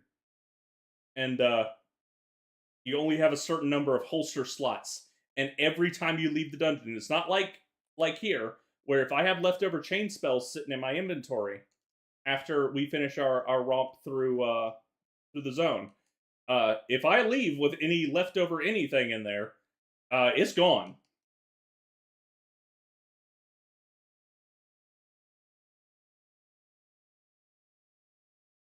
So it's just a colossal pain in the keister the whole way through. And in Hydados, you can see them give up on a lot of their obtuse garbage and just make a straight up normal grind zone, kind of like Zadnor. With the mobs much more straightforward to pop, less wackadoodle weather requirements, less stuff spread out around the map, no verticality on the map. It's just a big shallow puddle with the left side of the map is the low level side, and the right side of the map is the high level side, and that's it. 2 teleport points, one on the left, one on the right, and home base at the very tippy top in the middle. So you can see the progression of them going, okay, some of this stuff is just a really dumb idea. But the Eureka community is also one of the loudest communities in Final Fantasy, and so their voice is the opinion that a lot of the streamers and commentators adopt, because these people also, like many loud people, know how to engage with people with a megaphone and know to target these people to spread their opinions to them, even if the person who has the megaphone, like Mr. Happy for instance, doesn't actually give a crap about Eureka. Or Yes, doesn't. I'm pretty sure that Mr. Happy doesn't know jack about deep dungeons, but seems to have strong opinions nevertheless. Yeah, like I have done more deep dungeons in my life than Mr. Happy, and I can tell you he got his opinions by listening to very select people that run these things on the reg. Like he came to none of these opinions himself. He's effectively worthless in terms of what you say. Like Sig is critical of the current deep dungeon, but his criticisms make sense, and he doesn't just completely bash it. He's not a fan of Orthos from a solo perspective, but he at least understands how casual people can like it, and how people that are just want to get their one solo clear will like it. Like he's about the only one I've seen have a reasonable opinion of the regular deep dungeon people, and who knows, he might have eventually caved now that it's been so much time because he still hangs around those people. I still don't understand the criticisms no matter how many times I hear them. Like they're just like I can understand the one criticism about the lower levels having too much health. But everything other than that, I don't really comprehend. And anytime anybody tries to offer any kind of pushback, they're just like, "Oh, you just don't understand because you're a scrub." Like, oh yeah, great argument. I'm totally convinced by that. The other argument I can understand is healers are useless. Well, healers are useless But that's outside not, of group context and but that's not House of the Dead, but they're all competing in a different context. So, but healers being useless in Eureka Orthos is not unique to Eureka Orthos. Healers are kind of useless in a large chunk of points in the game right now. yeah, like healing has become almost vestigial in a certain way. Like their game is to make sure that the group is standing during certain boss events, and that's about it. Like they don't really have another purpose. Like I enjoy playing a healer, but my context for enjoying playing a healer is in rapidly disintegrating alliance raids. I think that's where the most fun as a healer is to be had.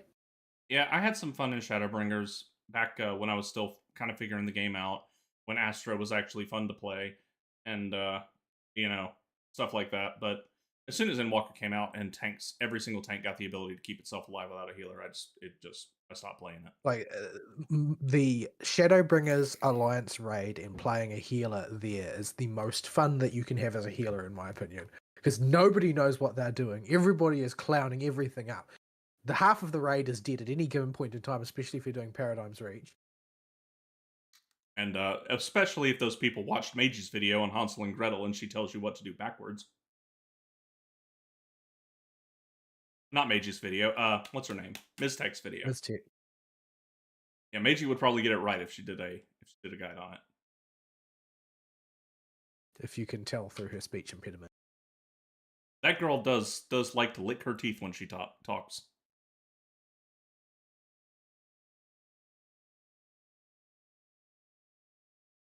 But yeah, I don't understand what the broader criticism is, like, because the advanced the argument advanced by the critics of Eureka Ortho seems to be, oh, it's bad, you wouldn't understand. Like, that's not something that I consider to be a credible argument. If the only thing that you can say is that you're too grand to explain it to me, then I just assume you're wrong and you can't admit it to yourself.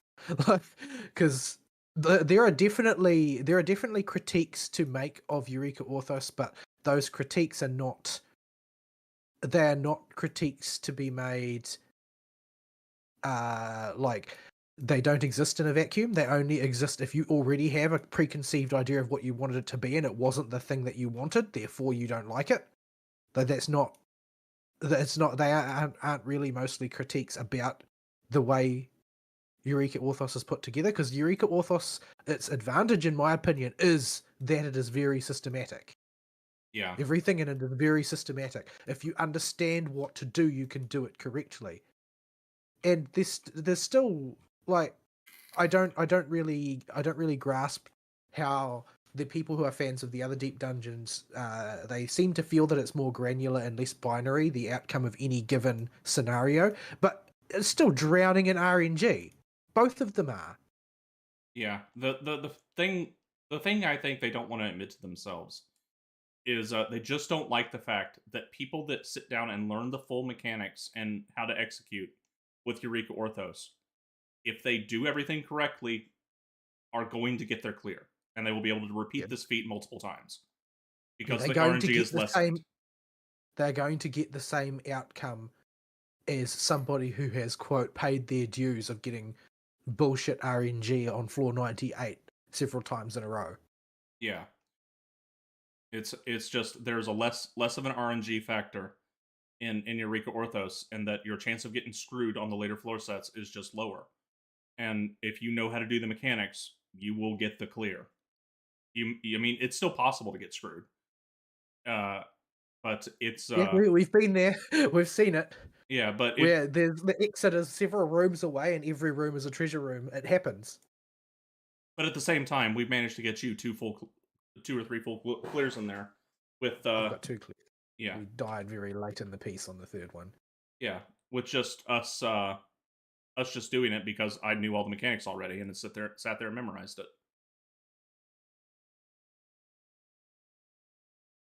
So I just don't think they like the fact that people are able to get a vaunted solo title just by This skipping the this RNG seems step of the process.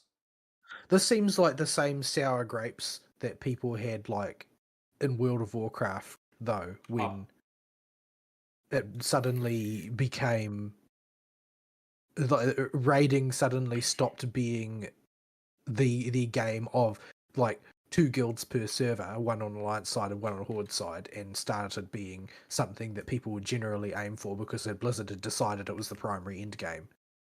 yeah, Like that's just a shift, a cultural shift in the way that they designed it, in response to increasing player interest. Like engagement with Palace of the Dead and Heaven on High is quite small.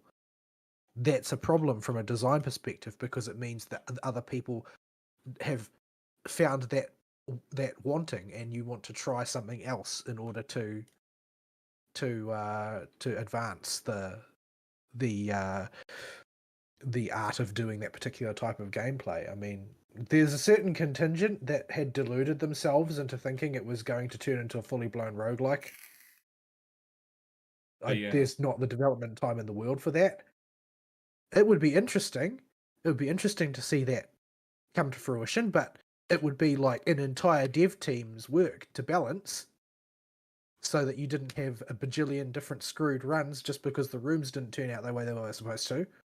yeah, and they're stuck in an awkward position with Eureka Orthos if they want to hold their more elitist opinions on the older deep dungeons, because they can't deny the work that gets put in by the individual to learn how to solo Eureka Orthos, because everything is lethal and you have to memorize a crapload of stuff, and it takes many runs, well into at least the double digits, if not the triple digits of hours, to get everything figured out. That's a lot of work and effort and plus the skill to execute, and they can't deny that's not real, or they can't deny that's real. So they're stuck with this awkward position of going, oh well, it's just not good. Yeah, well, the thing is, what I've seen is that they always take refuge in the idea that they are part of some special elite who just know things that other people don't. Uh, like we would be on their side if only we were good, sort of thing. Yeah, you just don't understand, man. You don't get me, Dad.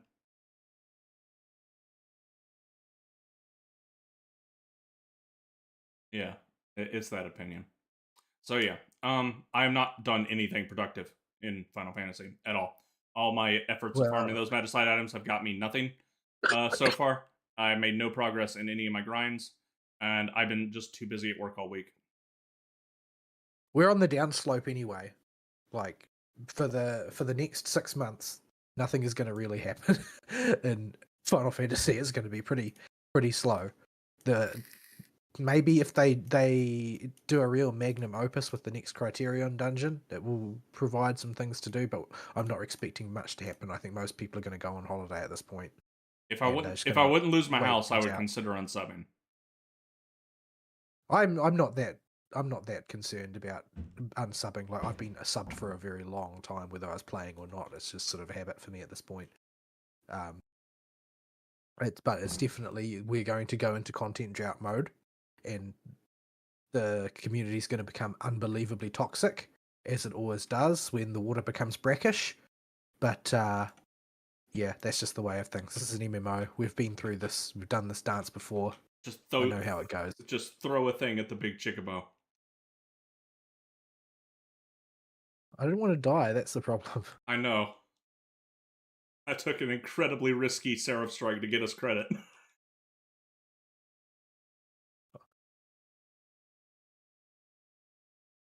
We're probably going to go on break, so I'm not going to queue us for Serpent Swings. I need to Yeah. dump poetics. I've been kept for the past half an hour. You also need to check and see if you can get more metal to buy more Yeah, damage ups.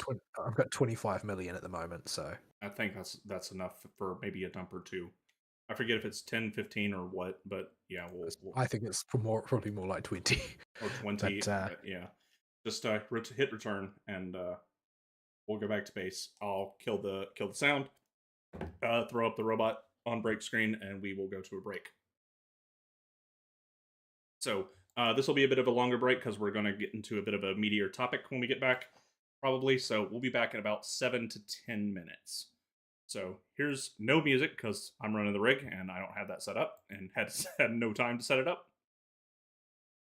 So that is the old break screen. That is the current break screen. All right, we will be right back.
And we are back.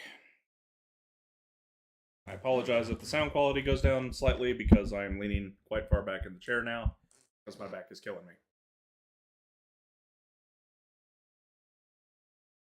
Man, every time I work on um Bosja weapons, I always can't get away from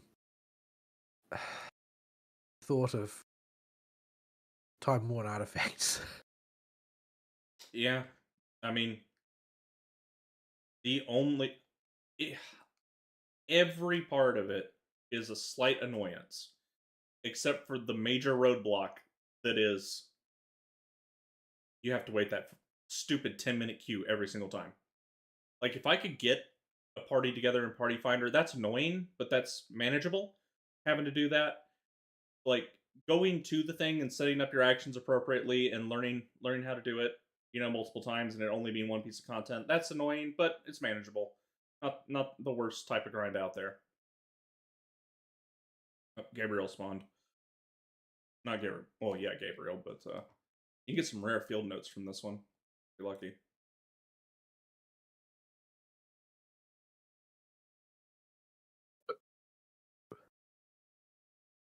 If you're very lucky. But yeah, there's just the fact you have to do that 10-minute wait every time kills any momentum you might have when you're trying Yeah, to you put it can't get together. into that sort of that chain grind groove that you need when you've got a large grind ahead of you. Yeah, because you gotta wait out that full 10 minutes. You just got to stop and play politics with douchebags in Party Finder. Well, most of the people in Party Finder are fairly chill about it. I've not had any just majorly bad experiences in Party Finder. I have had some people running cheater meters and them gawking at my green deeps if they haven't seen a green deeps before. Or they're like, I'm really envious of that. Like, I wish I could do that on the classes I prefer to play. yeah, it's seeing they're like, how are you doing 7 times the damage of all the other DPS? The green deep show. It's just that's the way it works. We had the me and Abo did a few runs 2 weeks ago, and oh, don't move, put your weapon away. Take hits if you have to. Okay, you're good.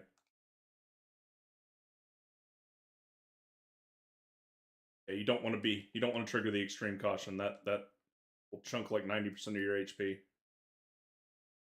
All right, you should need most of the ones from those. Oh boy, it slices right, boy.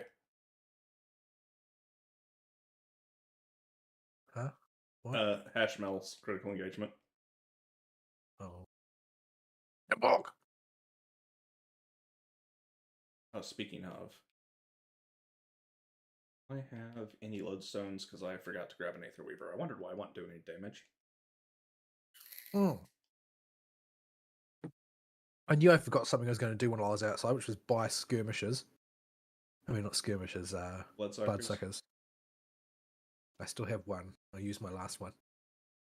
I'll try to remind you before we call it for the whole night.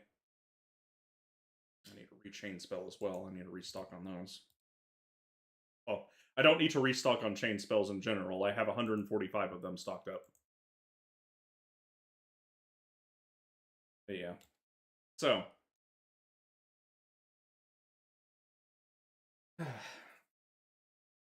We've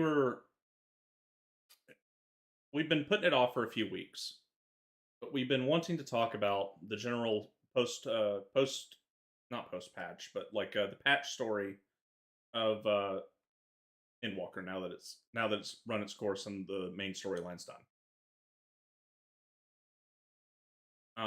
We And we I have to say, it doesn't feel like the rest of the story at all.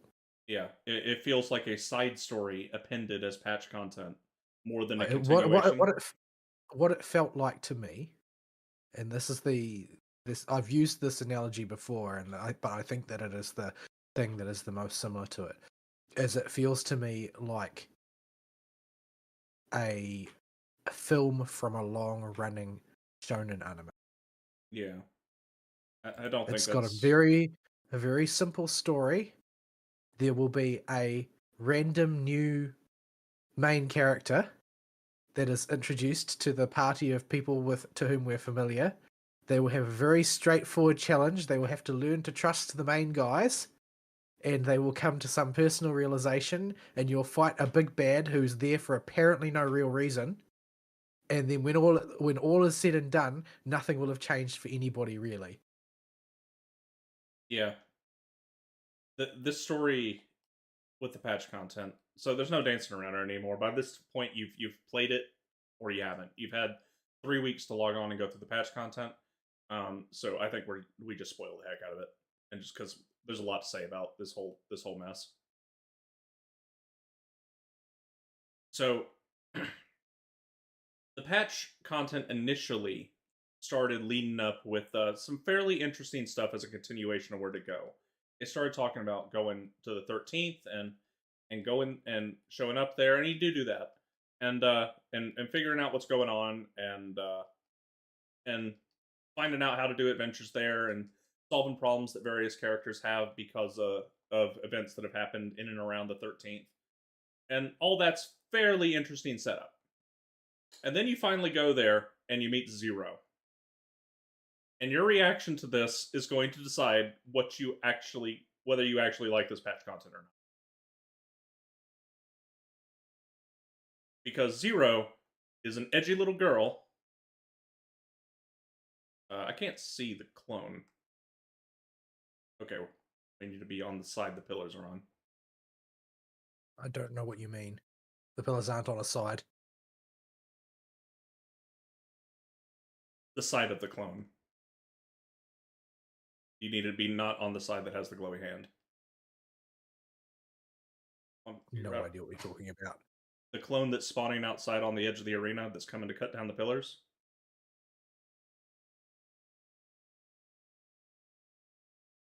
But anyway, so yeah, your enjoyment of the patch content for Final Fantasy 14 Endwalker is going to entirely rely on Zero. Your level of thirst for brooding goth girls. Yeah, I'm not even sure I would call her that. This is going to be kind of a wackadoodle spot to dodge these X flares at, but I'm going to try. Nope. Okay, I'm not trying to do the duel.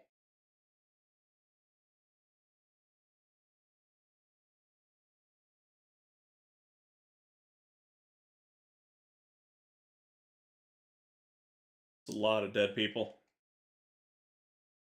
Well, the exit flares in this one are almost impossible to dodge, so I'm died. I am die. You I are got not. killed by a boss cleave. I guess since I have a res button, I should probably stick around and res people or something. Like, I'm returning the shopping cart after I use it or something.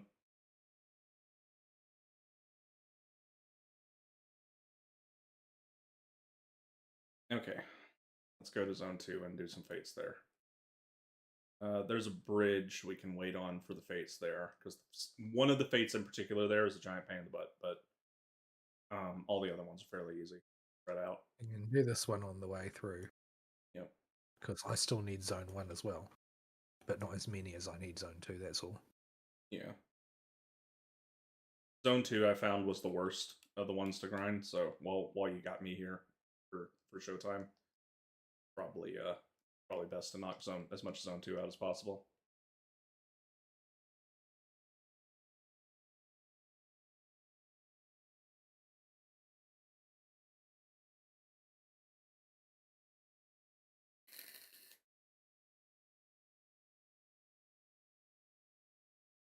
So yeah. I don't know about you, but Zero did nothing for me. I had no feelings, positive or negative, for Zero. She was just, like I said, she was that new character that appears in the Naruto movie, who is never going to appear before or after, and they have their own concerns, but they're totally isolated from and irrelevant to the characters we actually care about. Yeah. Oh, we need to dump our stuff. Like I don't think that she's a bad character. I don't think she's a particularly good character, but I don't really think she's a bad character either. She's just sort of like, oh, well, she's just this neutral entity that exists. Dump these junk. I'm trying.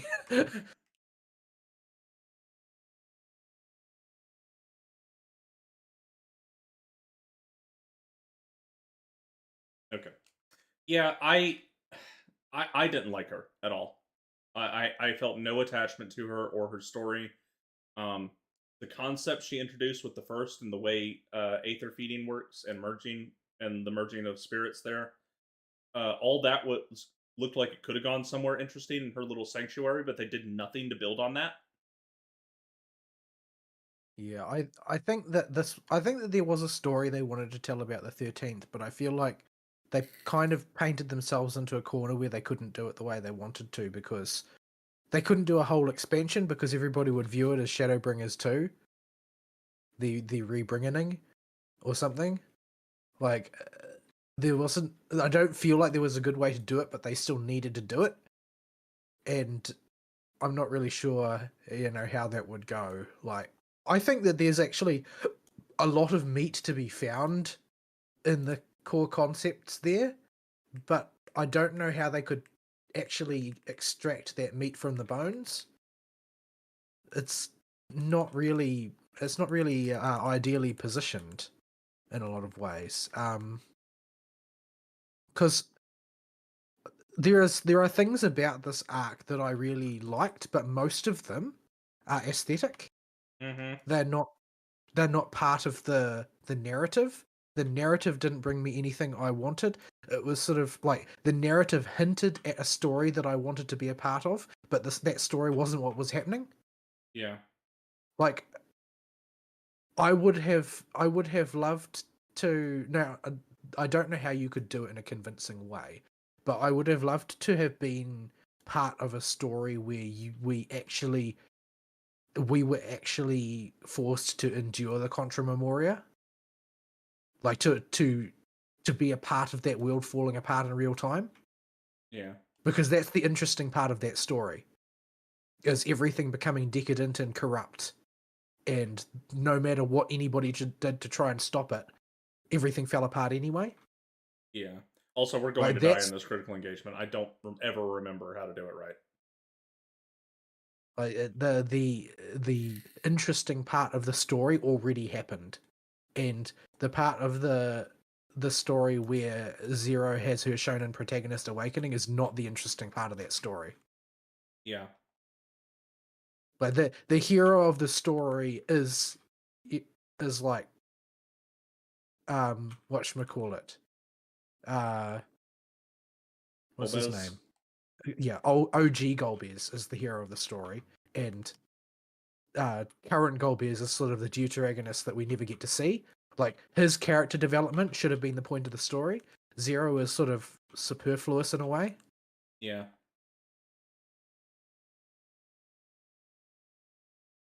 Like I don't know what is the best way to do that story, but I don't think that Zero is it. Yeah. I can agree with that. I, Zero. I feel like that you're picking up the pieces of the more interesting story that we actually wanted. It's not. Mm, yeah, I did not like the story we got, but all of the framing devices I enjoyed and the aesthetics I enjoyed. Like even the things that we did, the places that we went on the story during the story, a lot of them were really cool. Like the the Fell Court stage is great. I love the setting. The the village where the Reapers train, that was a cool level. Yeah. The latter two, not so much. I did like what they did with the bait and switch on the latest one. Aesthetically, I thought that was a real cool idea. Where it looks like you're going through a very boring another void dimension dungeon, and then after the first boss, you're warped into the past. Yeah, I felt like that was interesting, but I think it felt to me it felt too much like Heroes Gauntlet. Yeah, it did. That took a bit away from it. Like, I'm not saying it was bad. It was an interesting idea with a decent narrative progression happening during the course of the dungeon. But Like yeah, I'm a bit neutral on it. you go into this. I just liked that you go into the space wedgie, and then it looks like you're just doing another dungeon in a space wedgie, and all of a sudden, no space wedgie. We're going to the past. Oh, that's right. He's a swarm and plague are his donut work point blank. I think that's a front hitter. I'm not sure. No, that's just generic. Okay.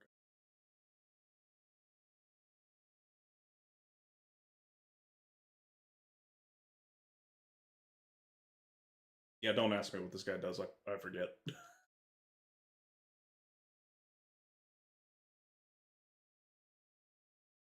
But yeah, Yeah, I look for the wing that's not glowy and stand under that wing. they're both glowing. There's 4 wings. Oh,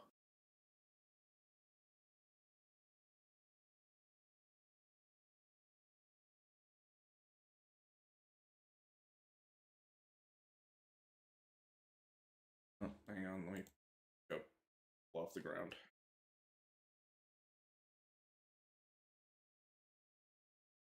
These things either shoot a line or you need to look away from them. that's not helpful.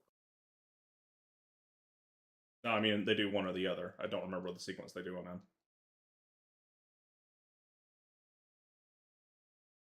That's a frontal hit. I'm positive.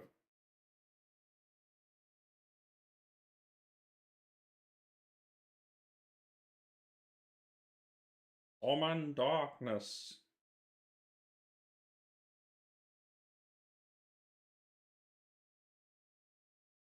Yeah, now they do the look away, and we gotta find the wang. Too late for me. I'm dead.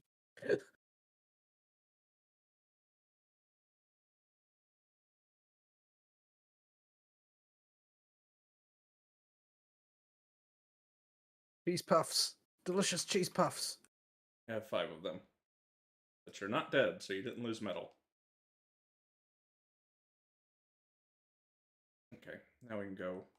Oh, this is the fate I don't like, I think. But we can punch it anyway. So yeah.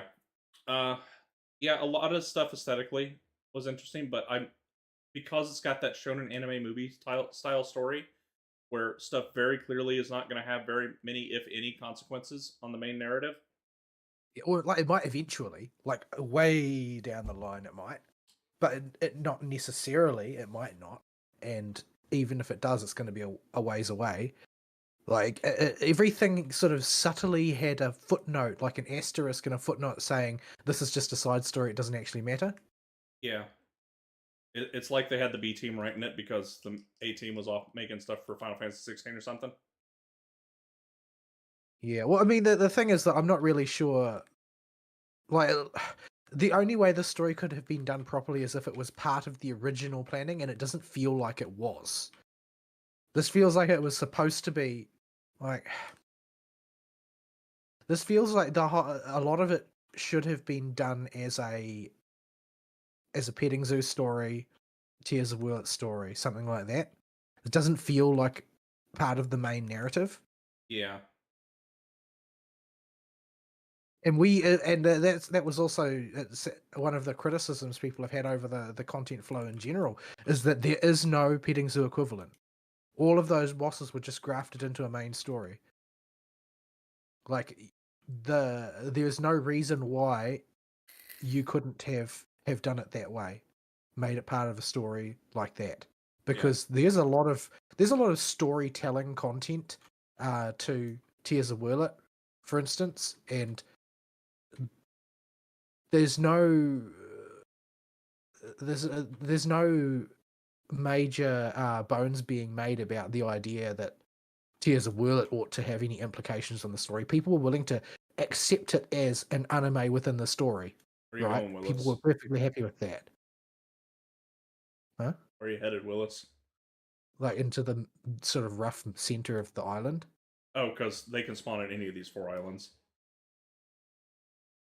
We haven't been up here in a while. Yeah, the only one that spawns up there is the Gabriel one and one other one. Really?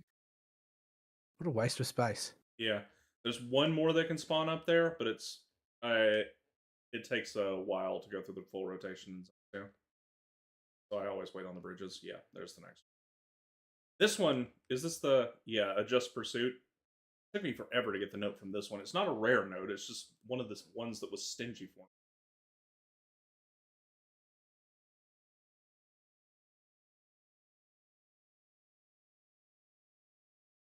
But I think that they just made a bad decision about how much weight to give this, because it's a fundamentally inconsequential story. Yeah, I mean, it's sort of it's it's getting out over my skis to even claim that, because I don't know what they're planning to do in the story in the future, obviously. But if it feels inconsequential, then they haven't done their job of making me care about it. So it's still wrong in that sense. yeah, I don't really understand what they thought was the hook here. They must have thought something was, or they wouldn't have done the story. yeah. But Maybe they thought all the food animations would distract us. they did do a lot of eating. A lot of food happened. And Yeah, there are some sort of cute slice of life bits in there as well, where Zero gets to do her fish out of water thing. But the problem is that she does the shonen character speed run to the shonen character conclusion, and then has her Kingdom Hearts moment at the end. Like, it's a little bit too convenient. Everything just happens to flow exactly as it should for the movie's pace. yeah. It goes. We speed run it to power our friendship pretty quick there. Like, I mean, that's the reason why shonen movies feel so artificial, right? Like, compared to the story that they're embedded in. Because the story they're embedded in, nobody knows how long the shonen long runner is going to go for. It could go indefinitely, like One Piece, or it could finish at any moment, because events are just going to take as long as they need to take. And that's how it operates. But in the shonen movie, everything feels artificial, because you know that these plot elements were introduced at the start of the movie. They didn't exist beforehand, and that by the end of the movie, they will have all been wrapped up neatly. So, in a sense, nothing that happens in the middle matters, because you already know where it's going to land. Yeah.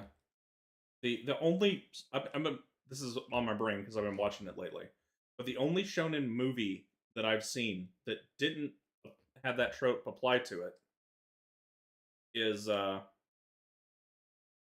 I guess we can do Feeling the Burn. Is the Jujutsu Kaisen movie? I have not actually watched that. It is heavily implied that every bit of the information in that movie is canon and it's required watching. And that the characters will be coming back in the main series at some point. So yeah, that Jujutsu Kaisen's been on my brain because I've been watching it a lot. But yeah, that's the only shonen movie I've seen in recent memory that isn't just a throwaway plot. The era's current shonen with a community as toxic as the Eureka community. Yeah, the angrier that community seems to get, the more I seem to like the show. Yeah, the less they like it, the more I like it.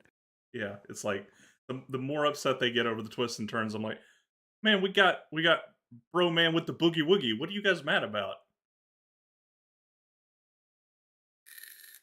But yeah, it's that artificiality to it completely defangs any emotional impact it could have, Yeah, because you already know the conclusion. There's yeah, no, it is not a matter of, oh well, I can predict the way the story goes. That's not the case here. It's not that you're predicting the way the story goes in Final Fantasy. You aren't predicting anything. The story has no choice but to go that way. That's the only way available. It's like predicting that the sun will come up in the morning. Well, so long as the Earth continues orbiting the sun has no choice but to come up in the morning. That's just what happens. You can't make predictions because there is no other path. When they embarked upon this story and then announced that the story would tie up before the end of the expansion and it was not going to lead into the next expansion, when they made that announcement a way back, and it was way back, everybody knew this going in, it was then a foregone conclusion how the story would go. It could not go otherwise.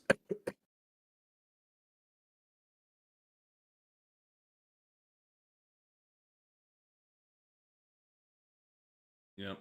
It's it's unfortunate. And my real biggest problem with it is I personally did not attach to Zero, and this story relies so heavily on your attachment to Zero. So every time it came out, it felt like the main story was busy work when it was all focused on Zero.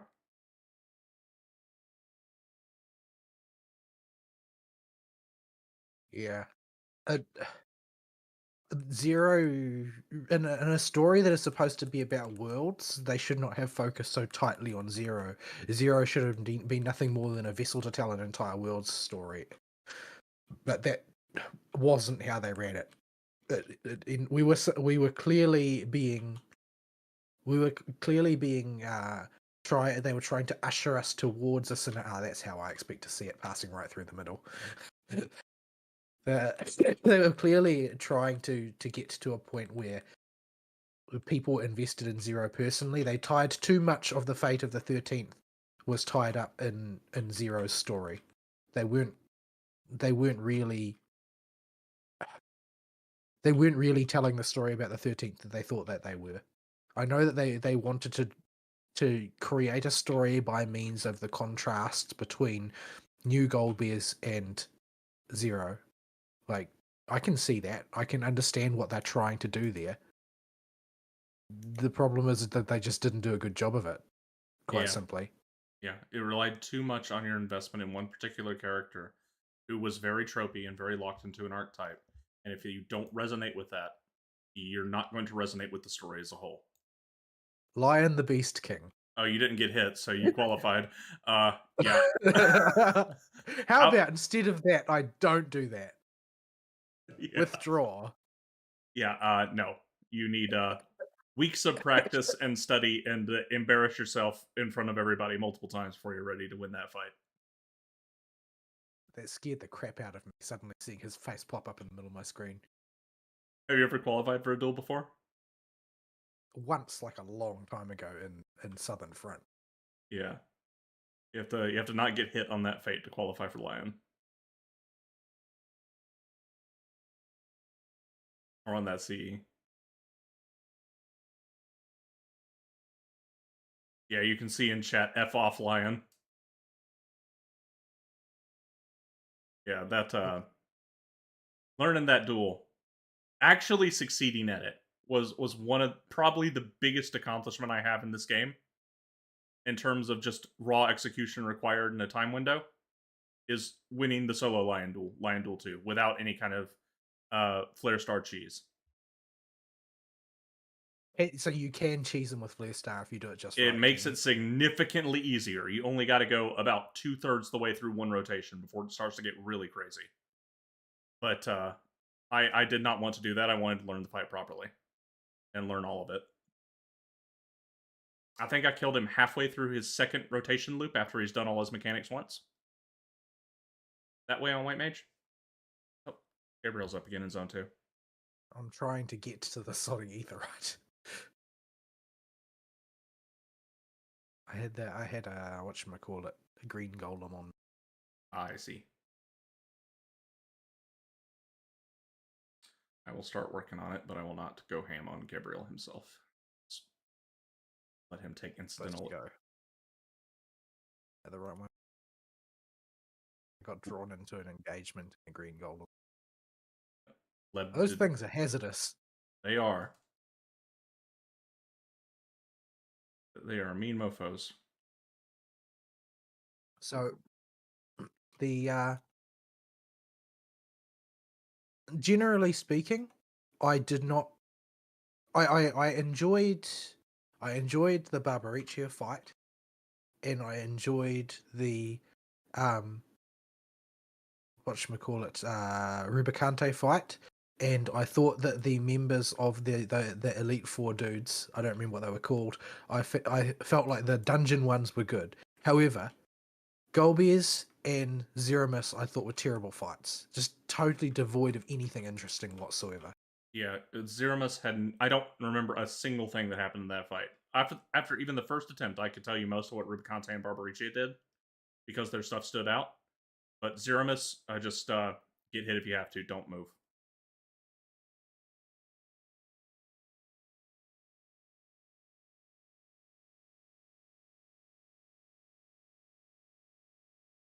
Uh, but yeah, freaking. I don't remember a dang thing about flipping Zeramus. His fight was just stock standard sight readable garbage. Like, I'm not asking for them to, reinvent the wheel with a fight, but at least do something, you know, dangerous or novel. I Or know that they usually try and save the cool stuff for the extreme version of the fight, but you still get to see the feel of the fight of Barbarici or Rubicante in the story mode version. Like you see the types of things that he does, and you get a tour of different abilities. Like Zeramus, like definitionally has no personality and has no distinctive mechanics at all. It's just a series of different AoEs to dodge, and Golbear's was almost the same. yeah, and it's even worse because, like in the story he originally comes from, Zeramus is just like the embodiment of the negative space wedgie. Like, he has no character himself. Yeah, he's hijacking somebody's body, but they're not a participant in the narrative here. Their consent was not required.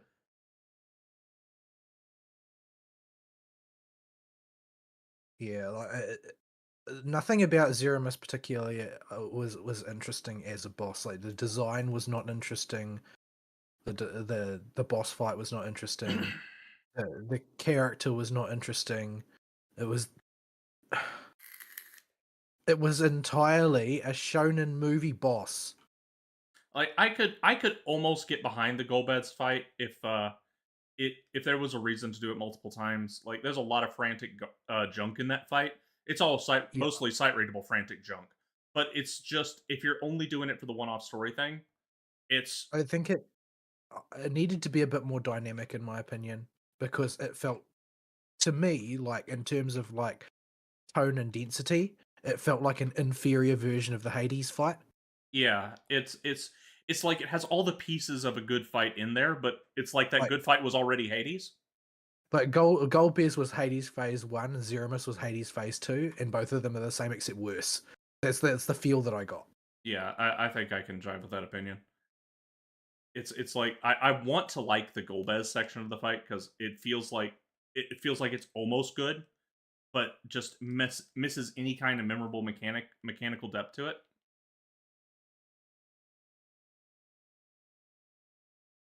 Do I have a thing chewing on me? I do.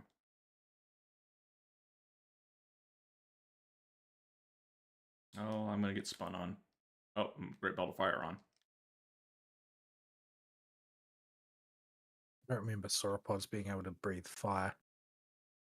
I'm That's not. not something I remember reading in any textbook. Why is random ass Brontosaurus just chilling out here in Zadnor? I don't know. It's just a different kind of dragon, right? I guess so. So yeah, the I just can't. I can't even call to memory many specific story beats over the course of the patch. Over the course of the patch story. And given that they were done spread out this time, you would think they would be a bit more memorable because each one would have a set time for me to focus on it. But no, I remember more about the random patch content from the other stories because it was actually tied in the main narrative. And I did those Mm. back to back pretty much. with very little time to sit and breathe and process each individual one. Oh, we got one spawning over here. I can see the NPCs RPing. Yeah, I guess the story is just too it's too generic. Like that feels like a very trite way of putting it. But I think ultimately that's the problem, is that there's not anything there's not anything that is characteristic enough about the story to act as a hook and to keep anybody's attention. Everything is just it behaves in the way that it has to, and only does the thing that it has to. It runs entirely on tropes, and not particularly interesting ones at that. There's not.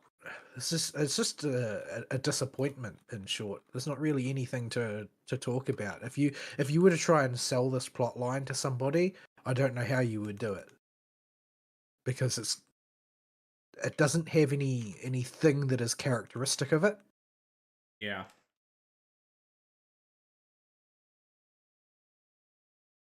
I don't It, know. I mean, it's got so many like good points embedded in it, but they are just like they're they're momentarily enjoyable rides in an overall pretty crummy theme park. It's not. It's just not. It did not leave me thinking, oh, I would love to play through this story again, which I think about most of the stories in Final Fantasy. That, oh yeah, this would stand up on another go round, and I'll probably do one day. In the case of in the case of the post main story quest of Endwalker, I can't imagine bothering. yeah, I would. I think that it's just it's not only like it's got lots of internal flaws, but I think that it really is a case of you simply cannot follow the act that was Endwalker MSQ. There's nothing could have had the gravity to do it. I don't think. Yeah, I think I almost think they would have been better served doing a better, more focused setup and lead up to whatever the next expansion story is, just to give us Yeah, some taste. I think having that story not lead on to the future in any way was a big mistake, because that placing that terminal point on it, like I said earlier, forces the story to go down a certain path, and people are simply not going to be able to hold their interest when they already know how it's going to end. Yeah, Like a lot of what drives people on in Shadowbringers and Endwalker particularly was that nobody knew how it would all go in the end, how everything would be resolved. Like the Shadowbringers is by far the favorite of most people, and it's because there are so many times where it seems like the story is coming to an end, but then it doesn't, and everything gets worse. and then Emmett Self pulls out a gun. Yeah, but it doesn't stop there, right? Like you resolve Emmett Selk's story, and it feels very finished, and then Elidibus says, "Okay, I have to fix the mess these guys have made because they keep screwing up," and you end up, telling another story. It all works because you don't have you already know all these characters. You have got a certain amount of investment in them, and you don't know what's going to become of them in the end. You don't know how it's going to resolve. You don't know what exactly motivates these people, or why they're going to do the things that they do, or what will be enough to satisfy them that they did their best and that their arc is at an end. Like that, you don't have any of that information in advance for those storylines, but for this storyline, you do. You know exactly how it's all going to go because you've watched that movie before. Yep. They gave you all of the pieces to put together the only story that can be assembled from those pieces. And they told you in advance what everybody thought about everything. That's the other reason I don't like this particular Fate. All the crap in it hits really hard for some reason compared to the rest of the zone. Like it's got 3 boss tier enemies, and they all hit like boss tier enemies. And they seem to scale awfully fast. Yeah, they have a crap load of HP too. They have less health when they show up in Zone 3 as the precursor to Famfrit.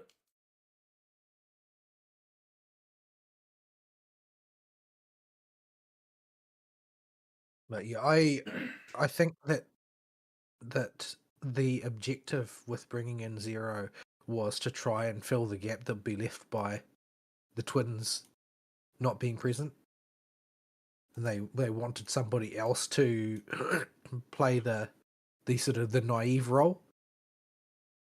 But yeah, that unfortunately, Zero was a newcomer with nothing holding her there. Like if they had put her in a position where she was at a loss, maybe things would have been different. But she's only ever cooperating because it's convenient, ultimately. And sure, she does the friendship thing in the end, but she's not at a loss at any point. She's not dependent at any point. She doesn't have to answer for her own weakness at any point. Like ultimately, she doesn't go through any real character development other than she learns to trust people.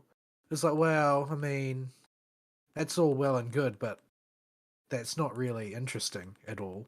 Especially since you did it in the most banal possible way of just exposing her to people who have a bent for self-sacrificing behavior. Like, there's not really any reason why she would pick up those lessons. She just decided to. I've really come to kind of hate the power of trust stories, because I have enough fingers on no hands to count the number of people I trust because I don't even trust myself. Like, they always tell that story, but they don't tell the betrayal story that goes with it. Yeah, Like it is just assumed that, oh well, because the Contra Memoria was bad, she's gone through a lot of betrayal, and yeah, she probably has. That's probably true. However, we didn't see that story. We didn't live that story. We didn't walk through that story with her, which is why I say that it would have been a stronger scenario for you to tell an expansion story where you have to endure the Contra Memoria, where you go through the process of being betrayed along with her, where you find yourself in the position of perhaps becoming jaded the way she is. Like, without that part of the story, trust doesn't have any value because there's nothing to throw it into contrast with. It's because you can't just contrast. Oh well, I don't really trust people. I would rather have a transactional relationship with everybody. You can't just contrast that with trust because it doesn't underline the thing that gives trust value, which is exposing yourself to betrayal. That's why people don't trust people, is because it exposes you to betrayal. But since that is not what's front and center, the cost of trust is not front and center, the trust itself just seems like a platitude. yeah.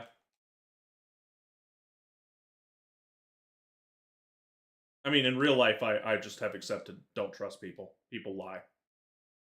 People are just liars. Yeah, well, but that understanding is what would make it. If you had somebody who you really trusted, the value would be in the fact that you have taken this thing that you accept to be true, and for this one person, they have earned the right for you to set it aside in their case, and that would be valuable. Whereas all of the mistrust, the pent up mistrust that Zero has, it must be based on something, but it's not real to you as a viewer because you didn't see any of it. You didn't see any of the way that those values developed.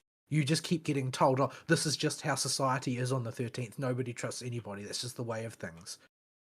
But that means that trust is just a novelty, really. It's not something that has an earned value. There's nothing special about her trusting the signs because she merely is doing a when in Rome thing. Like, oh well, people on the source trust each other because they've got this culture where trusting happens, and so I'm just going to adopt this culture because I like it better. And you can make an argument for that. You can make a pragmatic argument for adopting a culture because that culture is better. In fact, most people in the in the globalist bent seem to think that, oh well, people with inferior cultures will just adapt to the superior culture until they accede to the point of thinking that all cultures are equal, and then the world breaks down. But You can make an argument that, oh well, the culture on the source is better because cooperatively people accomplish things, whereas nobody ever accomplishes anything on the 13th because there simply is people are unable to develop the level of cooperation required on a large scale to accomplish anything. Because whether or not you have an explicit sense of trust in anybody is irrelevant. You still trust certain things about the information you receive. Like if you go driving on the road, you trust that a sufficient number of people are not going to drive in an insane fashion so that you can safely get to your destination because nobody's actively trying to kill you. Or at I don't least know if they about are that. actively trying to Uh, kill you, they are not doing a very good job of it. like I almost lean. I'm almost not being facetious. I almost lean into it's just a gamble, and I just hope I get lucky every time I get Well, in my car. I fundamentally don't trust you not to be facetious in this scenario because you're always facetious. But it's what you call it with people in Atlanta with driving. Anyway, uh, yeah, Oh, it's the a good Lord did not give me enough patience for that. yeah,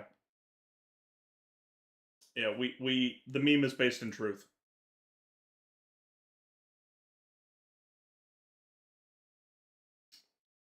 But yeah, basically, it's a story with all the parts missing and you're sort of required to fill them in your imagination. But because you did the legwork in that case, there's just no gravity to them. Yeah. Like when people often develop a appreciation for a character that they hate, like Alphinaud. Most people hate Alphinaud initially. And even if they never grow to really like him, they will develop a certain appreciation for him because they have to watch him drag his ass through his lowest point where his arrogance screws everything up for everybody, and he has to take responsibility for it. And because of that, you can view his character development as having value because you saw what he went through. You saw how much pain it caused for everybody around him and how much humiliation he withstood having to face his own hubris for what it was. But in the Zero's case, we never see anything that brings her to her lowest point. Not really. Now we kind of You just are supposed to take it as a take it that her character growth is a victory when you don't really have any evidence of it. yeah we kind of pick her up after all the bad things in her life have already happened, and we get little flashbacks to them, and the cutaways for like the cutaway style of storytelling. I thought that worked for like the four big bads, the four whatevers, the Elite Four. But they all hint at a world that is so much more interesting than what we actually get fed. Yeah, and it keeps flashing to what seems like they just took a shot in a greener Lakeland whenever they whenever they do the flashbacks. I'm like, man, I wish we were doing a full quest series there. That'd be fun. Yeah, like I don't know. I got the impression of like, oh, this is the 13th was basically the 13th during the Contra Memoria is sort of like it's the Dark Souls universe before everything becomes stagnant when the apocalypse is just about to happen. Everything is very obviously complete shite, but people haven't stopped moving yet. Yeah, we're not all undead monstrosities stuck in unlife forever yet. We're getting there. We're not quite there yet. But yeah, so yeah, so it's sort of a combination of a whole bunch of factors that make it disappointing, including the missed potential of telling that story for reals in real time, and the just general clumsy handling of things, the shallow shonen nature of the type of story that they're telling. Like it's just a lot of things are incomplete and mistaken about the way they decided to do it, and there's no real getting away from it. The story was overall a disappointment. It might be acceptable in some other CE. in some other MMO. Like the story, basically, it felt World of Warcraft tier. That's the easiest way to sum it up. Yeah, it was.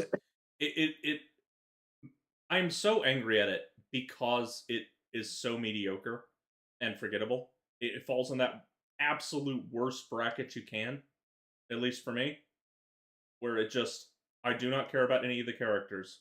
It was not there was no part of it that was just so bad that I can rag on it and develop some memory from it there, but no part of it stands out enough to remain in my memory. I'm just going to forget about this.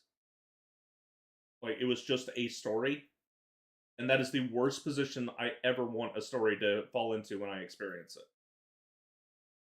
Yeah, I would rather it be bad.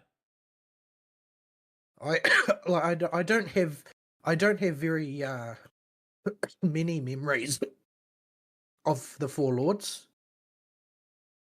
I like the fights generally. They were mostly okay. But the Four Lords didn't have pretensions to being the main story.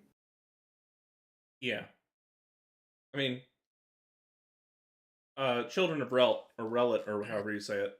That that in general, that whole story was really good, Yeah, I liked that one a lot. and but you still knew that one was a side story too. Yeah. So it didn't, in a sense, it didn't really matter how good it was. It was going to have a beginning, a middle, and an end, and you were along for the ride, and then you would go back to the more important business of doing your thing elsewhere when Yeah, it was done. it held. Whereas this was supposed to be this story is supposed to be the absolute center of your attention. That's what it was for. Pop. That sound effect. Yeah. But yeah, it was generally speaking, just there's not really much there's not really much to say about it, and nobody will going forward. Yeah, No, it'll. nobody will remember. Yeah, I think it'll be generally remembered as not very good and not talked about at all. Yeah, because people will forget. Oh, right, there was that part of the game, wasn't there? When we Like did that really weird story that seemed to be of no import whatsoever, and it for some reason we were supposed to pay attention. yeah, it'll be like, oh, was that brought up during that part of the story? When if they ever call back to it, that's about the most you'll get from it Why are the bodies hitting the floor? because people can't follow slow balls.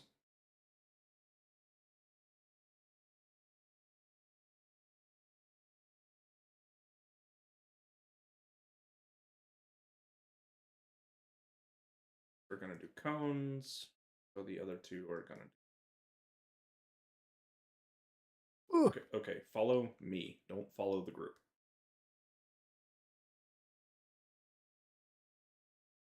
Like we'll lose DPS, but we also won't get hit.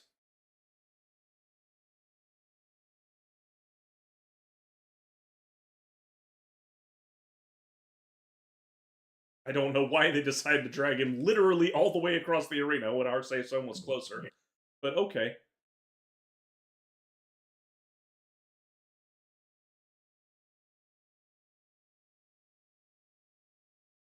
But yeah, that was that story. But I feel like as a sort of a not really a counterpoint, but a point for comparison, the Thalia story was equally banal. Yeah. However, however, that's for the context. I felt like that was totally acceptable. Yeah. I called every single story beat as it happened in real time when me and Ava went through the raid.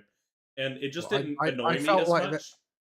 I felt like that was that's not quite the same, but nearly the same in the sense that the story could only go one way. Calling a story beat was meaningless because there was only one possible option to pick from. Well, yeah, I was getting to that's not an issue at all with Thalia. We knew the story was going to end and it feels more appropriate in that scenario. It doesn't have to connect to anything.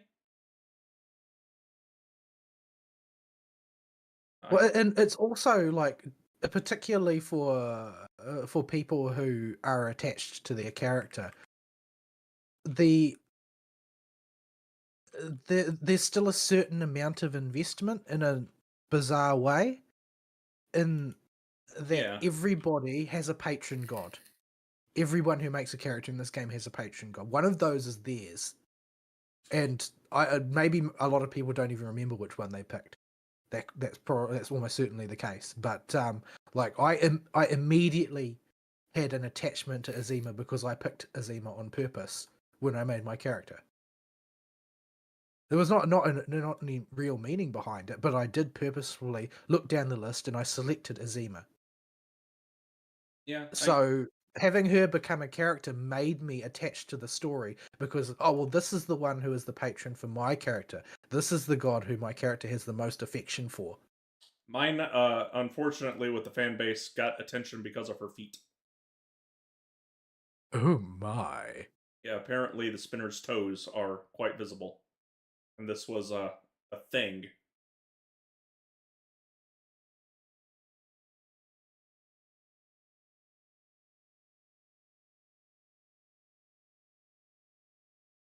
I felt quite fortunate that I picked a god at random, and I felt like in as much as any of them were characters, she was quite likable.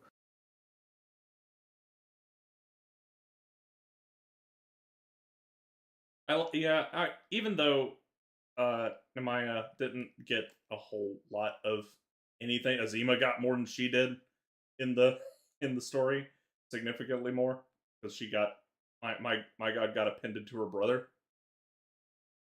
It was still fun to see that. Oh, okay, good. I picked the happy fun god. I didn't pick one of the emo ones. It was kind of weirdly affirming in a way that yeah, my character would totally pick the one that's happy and fun.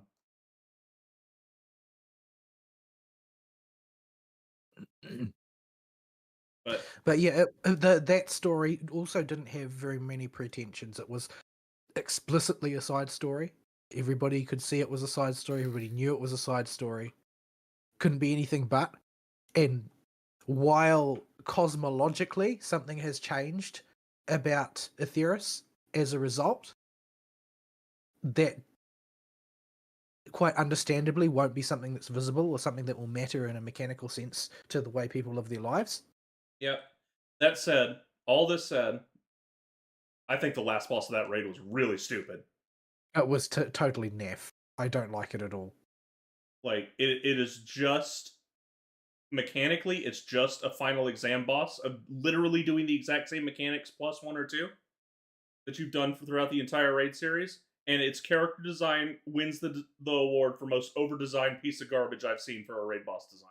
Yeah, it's like if there were maybe 4 gods, you could get away with that. But you have literally tacked on bits and pieces of all the outfits of all the gods onto this one ugly tree girl. You know what it Congratulations. reminded me of? You know what it reminded me of? What? Devil May Cry 2. Oh my goodness. You remember the final boss? Yeah, I do. Literally a blob of meat with bits of all the other bosses sticking out of it.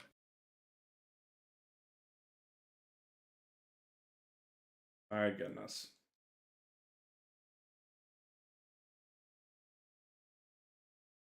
That is just the most comically uninspired possible final boss.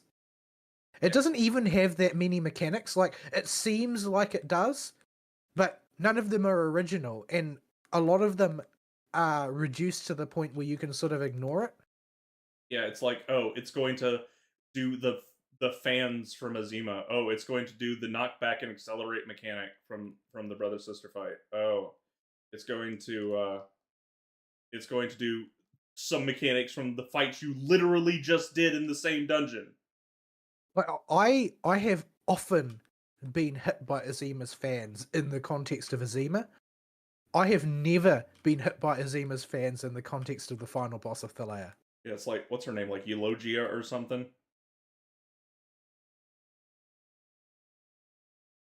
The other disappointment mechanically is Derek. Yeah, that I think wins the award for the most over-designed indicators for a comically simple mechanic. Yeah, I mean, I like the idea of a boss physically moving to adjust his shot orientation with his conal attacks and stuff. You can build something from that, but he just doesn't do anything else when he does it. So the Yeah, mechanic is incredibly simple to play out. I think that I felt overall I've done Thalea 3 times. I haven't done it this week, but I did it twice last week because I got no loot. Um, the overall I felt like the raid was too simple. Everything was too simple. Everything was too plain. There was not really much meat there, and overall I have felt like the Realms of the Gods series has been too simple. Yeah, Like every one of those raids needed to be harder to be interesting. I think that alliance raids in general, I feel, should be difficult. I think that you should be looking at the Rabanasta minimum level of difficulty. yeah. I I think want them to be hard. I want groups to be white fests. I don't want them to hit harder. I don't want the mechanics to be more complex, but I want it to really judge people for not doing it correctly. basically we want more moving parts in the raid mechanics. We Yeah. want things to be happening on top of each other and overlap, so that knowledge of the fight and practice will help you overcome it, but still make it I, so that people that are asleep at the wheel get bodied and cause clown moments. the problem I think is that the fight pace is wrong, generally speaking.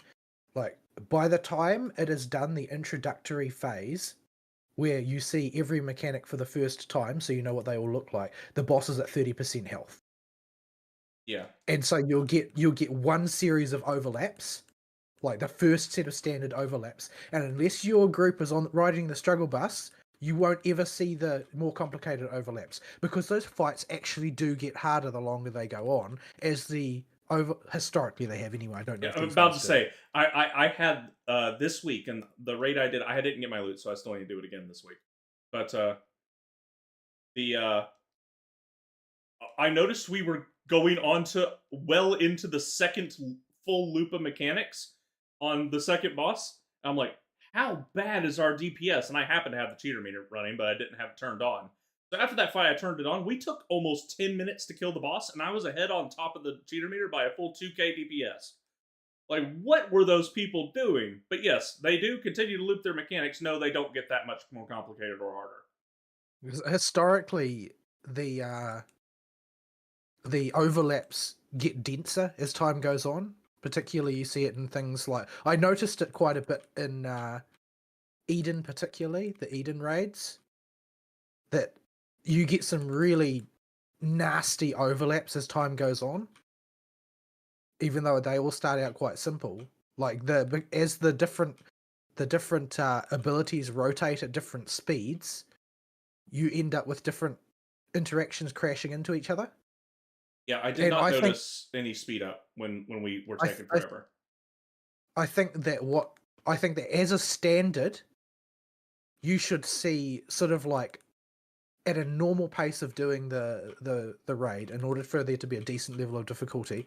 I think that you should have a full round of double overlaps and at least half a round of triple overlaps, so that by the end of the fight everybody is absolutely freaking desperate to try and stay alive.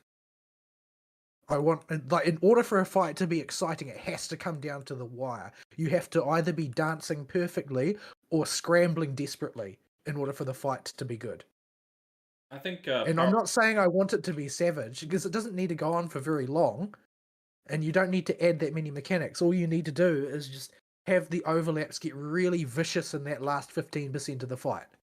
yeah, even without uh that overlap speed up, Tower of Paradigm's Reach managed to find a fairly good balance with everything in the way it dealt out its mechanics. It had very scripted style mechanics like the current raid tier does in Tower of Paradigm's Breach. With But but I think that it still had enough moving parts with each mechanic to make each one I have the think potential to turn that into a clown show. it is my favorite alliance raid in the game, and I think that the reason why it feels so much more engaging is because the particular spread of mechanics that they pick for each fight require, well, other than Hansel and Gretel, which I just hate. I don't remember which raid that was from, but I hate that fight in particular. I think it's dumb and bad. But most of the fights in Paradigm's Reach specifically require a lot of mental gear changes it's not like you dodge this type of AoE and then this type of AoE and then this type of AoE. It is like you dodge this AoE and then you do this mini game and then you try and anticipate what color this will be and then you show them your hole and then you catch the ball and then you dodge the ball. Like what you have to do constantly changes. Oh, is this the ad CE? It totally is.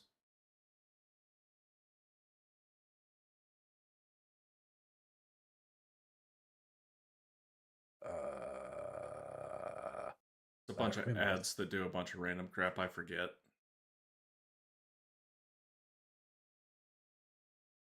I'm trying to do all the CEs that pop up when I notice them because you need the CE gears or axles or whatever too. Those are separate from Fatal. Springs, Lurids, and Days in the Life. Yep. We probably won't be able to grind out enough CEs to get you the all the way through on that. We'll have to do some normie raids. Oh no, I'm miles away. Miles away. Not Yeah. even close. Yeah, because me and Abo gave up on trying to grind the CEs to get those when we just did some normie raids. I mean, if we do this weekend after weekend for a while, eventually I'll get there, but yeah. Getting you some rays in the meantime, just as something to do in the background. But yeah, I felt like Realms of the Gods is not a patch on the near raids. It's just not as cool. It's as simple as that. Yeah. But it's acceptable. It's not good. It could be better. There are lots of ways in which it could be better. But it's acceptable. And some of the fights I really enjoyed. Some of the fights I felt were quite dramatic and on theme. I really did like the first fight of this current raid that came out. That was the only one I really liked in the current raid, with the rotating floor bits. Yeah, I'm kind of lukewarm on that because I think the only really interesting part of that fight is probably the triangle bit. Yeah, I like that part too, but it's it feels like there's enough there's stuff happening in that fight, whereas in the other fights it just, especially the last two, it just doesn't. I didn't have that feeling at all. What do these ones standing at the edges do? Oh, they shoot lines. Oh crap! Can you dodge them or? They're gonna come eventually. Okay, so there's no gaps between them, even though it looks like there are. Okay, that was what I wanted to know. Oh, I wasn't sure what you were asking. Yeah. Well, because they're really skinny mobs, and they do really small X's, but the lines are touching each other, and there's not really any way to tell. There are gaps in these.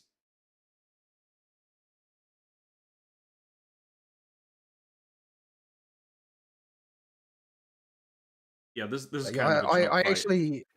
I actually didn't like Thaliak very much because I felt like any time the floor was not rotating and the room was not a triangle, there was literally nothing happening in the fight.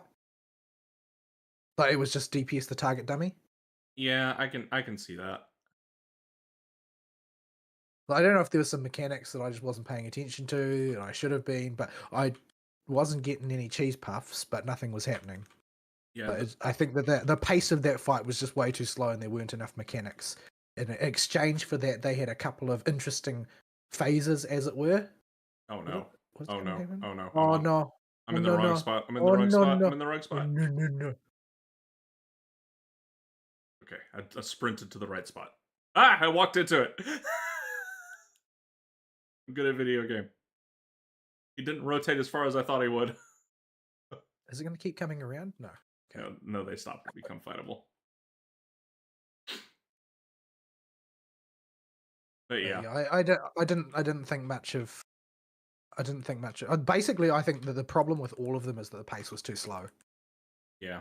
I think if most of them just they sped out their abilities faster, in general, I think they would be much more interesting fights. But as they currently are, they're too slow. All the fights for this entire current raid tier are have some degree of target dummy fight in them.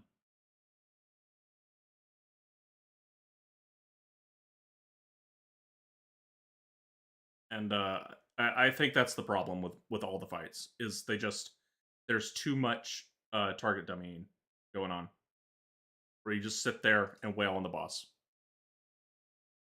The downtime and the speed they deploy the mechanics is a problem, and the mechanics themselves not having many moving parts in and of themselves is another problem. Like, it just ain't that hard to do an in out or do a donut or point blank. Or at this point, we've seen all this kind of basic stuff before, but most of the mechanics introduced in the raids don't amount to much more than that. Like, follow the things that are going to become point blank AOE's and don't stand there. Like, the most interesting mechanic in freaking the first raid is Thal's balls. I thought that there were a number of fun mechanics in there. Well, that's true. Like, It does have Rauger's uh, fist and it has Brigitt's hammers and stuff. So there's yeah, stuff like there I that's a thought little bit all of different. those they all had very on theme abilities. Like for like the hammer that reshapes the platform that you're standing on to make places safe and not safe. Like that's very on theme for Beauregard. If you look at the like even the arena for Rauga is on theme because you're fighting in the same place that's at the Temple of Rauga. Like, oh, so that's why it looks like that. That's why they've got a statue with a giant hand that people fight on. It's because that's sort of like that has affected the way that people perceive of Rauga's domain in myth, and so we are doing the same kind of thing. And he's got these big fists and stuff. Like it's all very on theme for him. And Azima's is sort of more like a personality thing of being extremely flamboyant, and there's fire everywhere all the time, and you end up walking into the sunspots because you try to dodge them in a systematic way, but I'm pretty sure they're not actually systematic. But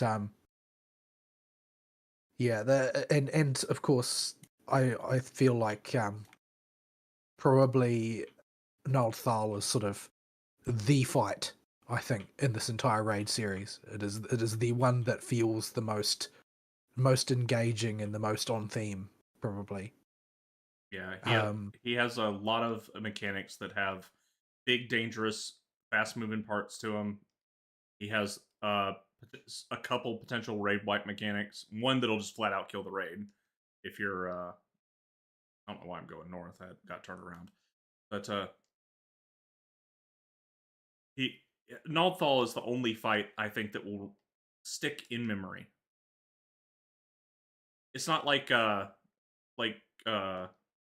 the near raids where a bunch of the fights will stick in memory, or when we get the Ravenaster raids where I fear going to Thunder God every single run I get uh, monastery because I'm gonna forget Thunder God.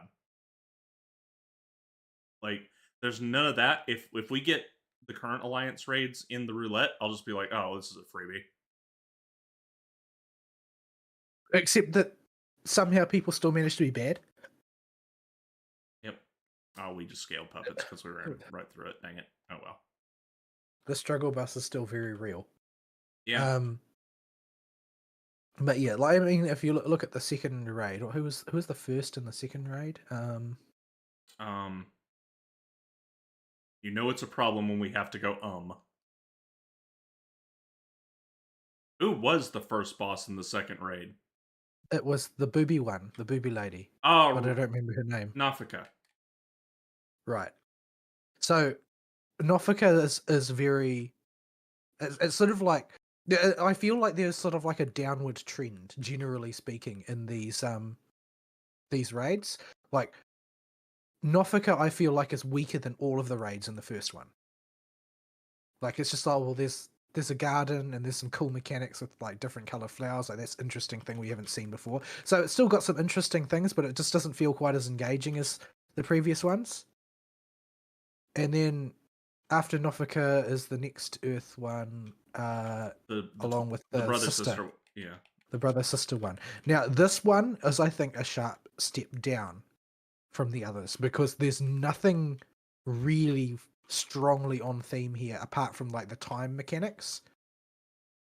The Pyretic and freeze, that doesn't really make any sense.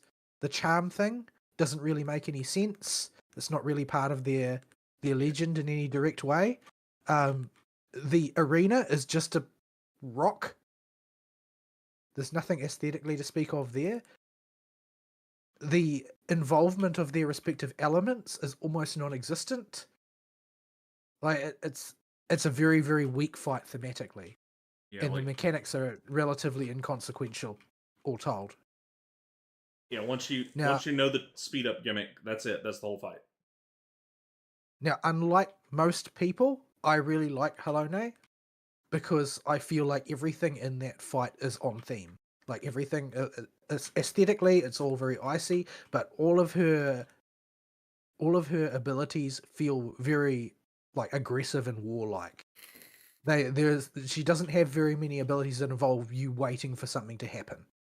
Looks to die for. Oh, this one. They're point blank when they're small, and they're donuts when they're big. CE pop, by the way.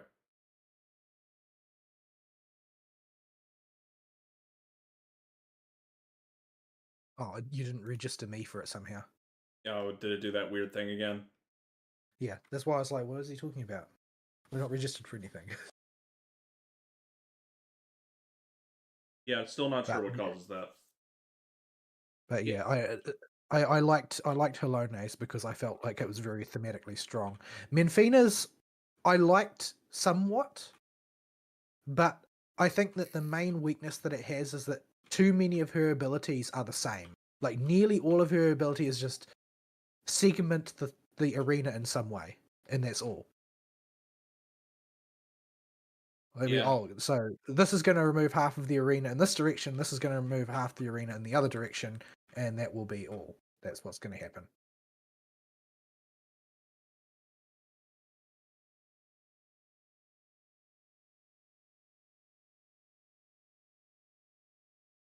I saw a lot of people get hit.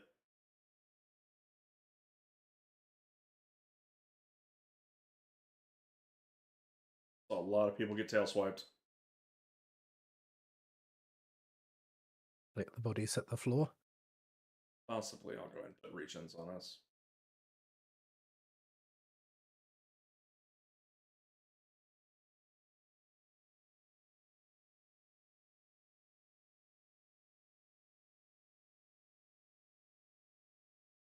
Yeah, it's Minfina is, and well, that the whole second raid is where it starts to become pretty forgettable. Yeah, Uh, it's very noticeably less good than the previous one. As the theming is less strong, the mechanics are less strong throughout generally, and I feel like the third one is a progression on that, where it's gotten weaker still. It still has its odd high points here and there, but as a whole, it's just not quite as good as the previous one, which is not quite as good as the one before it. Which is, in my opinion, the opposite of um, the near ones, where I feel like they got definitively stronger as they went on.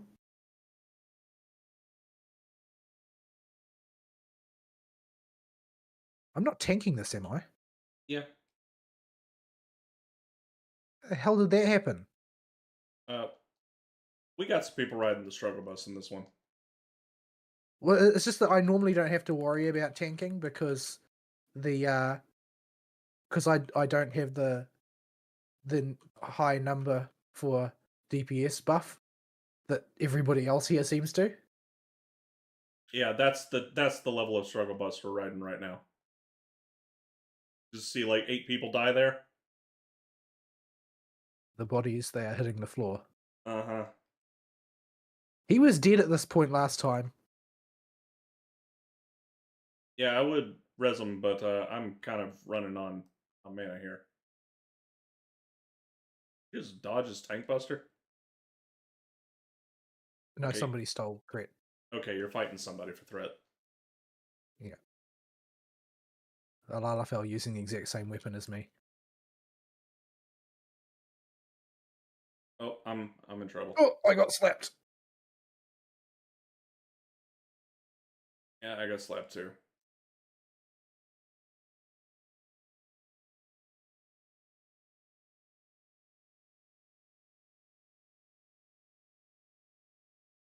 What the hell killed me? Might have been an exit flare march in that direction. Hang on, I got you. The exifleers hadn't started by the time I died. They were still being indicated in the center.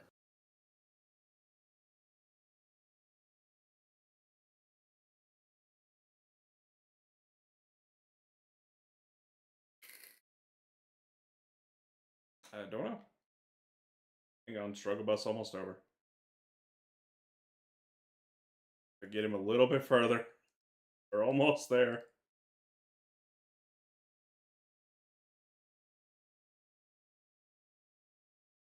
Oh, I walked through it. I was not standing in it, and then I moved through it to go somewhere. Oh, I'm in trouble. I made poor decisions. Please die, Mr. Voss. Yeah, did you get twisted winded from the other side? Because I No, got. I went and I didn't realize he was casting his line, and I went and stood on the one under him. Oh. I guess we can smack this guy on the way through.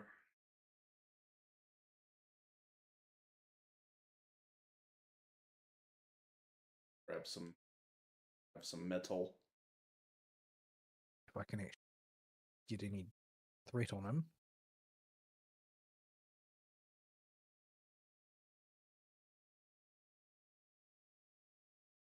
So yeah.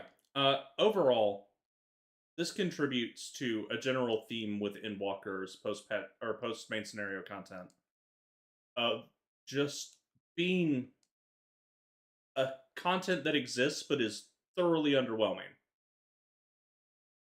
And it gets worse as the expansion goes on, as all the promised new content comes out, and it's just bleh.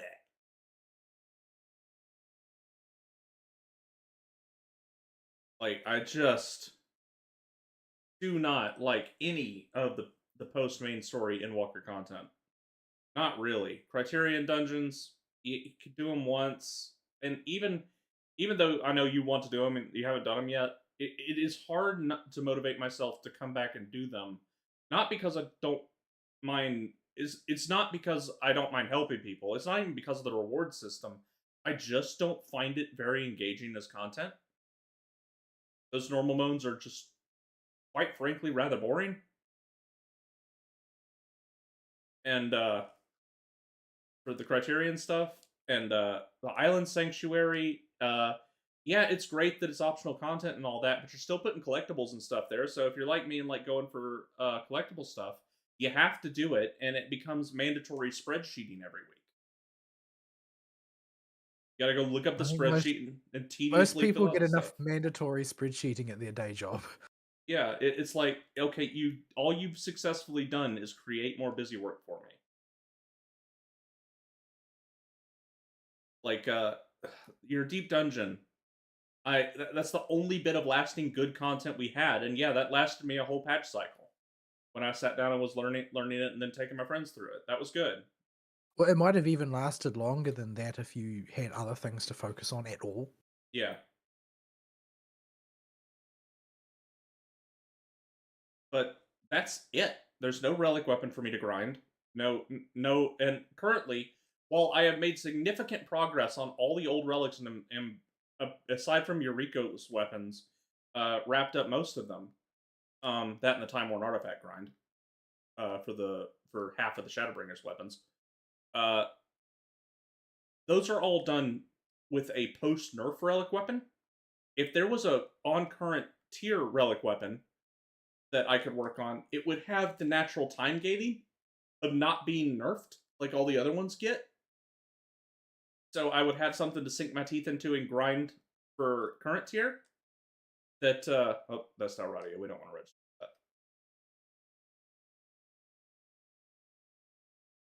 that. That I could put some time into working on a grind for and making a project. But no, there's just none of that. There's nothing there to fill that void of wanting to do a bit of grind content. Like having a good meaningful grind that rewards you well in your MMO is kind of important. And when your Yeah. expansion doesn't have that, it kind of just feels like all the other junk in it is disconnected busy work. I mean, the thing is that used to be like when I was busy with my studies or whatever. If I didn't have much time to play and I was like, oh, I just want to log on and play FF for a little bit, I'll work on my relic weapon, and I pick a zone that I needed Atmas, and I'd do fates there for a while on a character that could get some EXP. So I was leveling a character, I was getting a chance at Atma's. Atma drop rate used to suck balls way back then. But that was sort of content where I could do incremental progress. And I can't really do that on any current content except do roulettes to get green tomes for my Mandeville weapons, Yeah, just which do is just all the other doing content already roulettes. in the game, and there's the Um, looming specter of this will just be poetics later. yeah, and in which case you can't get rid of poetics fast enough. Yeah, we are But looking, especially with us doing like, if you could see my chat log right now, there are 150 poetics in my current chat log, just from like the last 10 minutes here. Like, getting poetics takes no time in these exploratory zones. yeah, I keep seeing the raiders like, oh, why would you want a relic weapon grind? Because you can instead of having to do the content they tell you, you can do the content you want. It's like no, No, I want no. directed content because it makes the journey feel more impactful. It makes the reward feel more impactful. Yeah, I'm not actually working towards a goal when I'm doing my roulettes. Not really, not in any meaningful sense.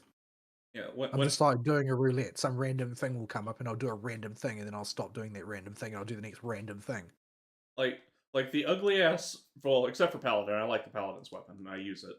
The ugly ass Shadowbringers weapons at the end of their relic step still have value to me because the journey was relatively difficult to get there, and just the time and effort it took to put in and the research I had to do to get efficient at it. Like, And you see that you can actually see in the player base, there's a certain amount of gravity when you see somebody, particularly with the final Realm Reborn one, with the final uh, um, Stormblood one, and the final Shadowbringers one. Like, people still proudly carry those. Less so with the animal weapons because the pathway through there is so well known, and so many large chunks of it are subverted directly by poetics now. But you still see people use them sometimes, and I use the warrior one simply because I like the way it looks. yeah, I use the But Astro one. the other ones still have gravity to them because people know it's a huge pain in the butt to go to all that effort to get them. Nobody really takes any pride in using a Mandeville weapon. Like most of the characters that I use them on is because I don't really have anything else to use as a trophy, Yeah, and that's about the only reason.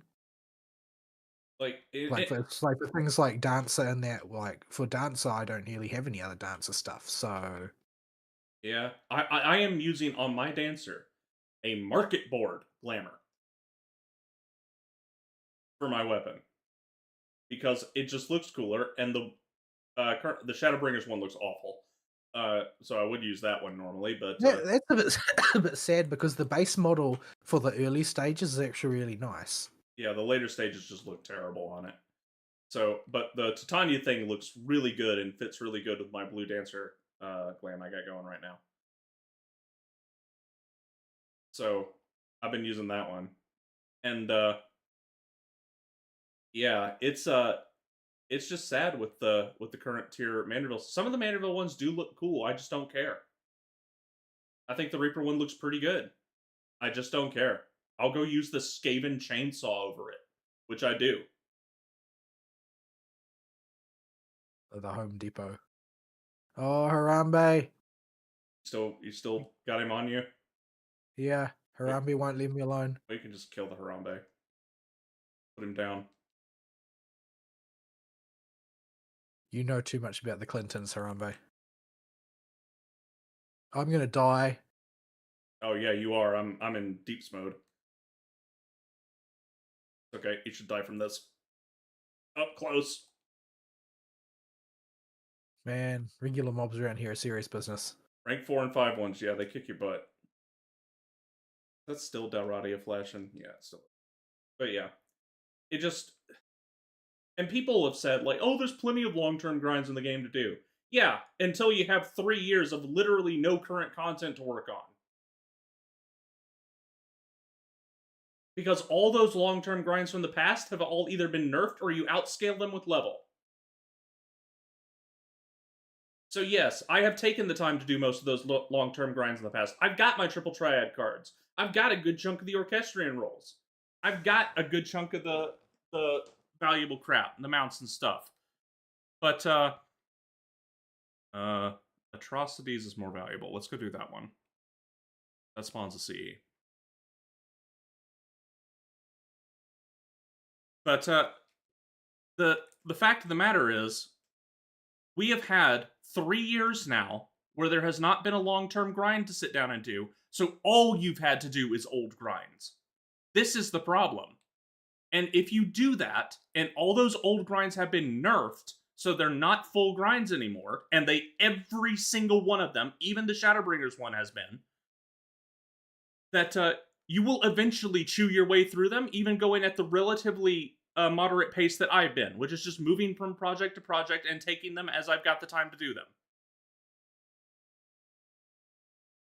So I hate this argument. I hate it to death because it just goes to further exemplify why current content is important and why the lack of it in Endwalker is a big problem that people just in this game's toxic positivity community refuse to acknowledge until very recently.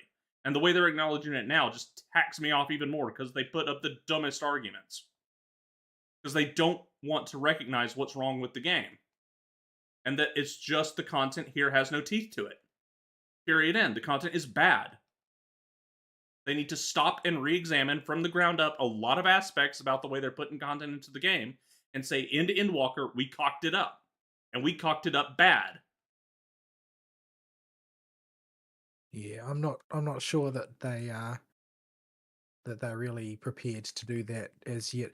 There's a certain amount of suspicion going around that the reason why Zeppler didn't get invited to a bunch of FanFest stuff was because she sort of turned on them and went from being an almost exclusively FF14 content creator to a content critic, and mainly had bad things to say and was very open about saying Endwalker is the worst expansion in the game.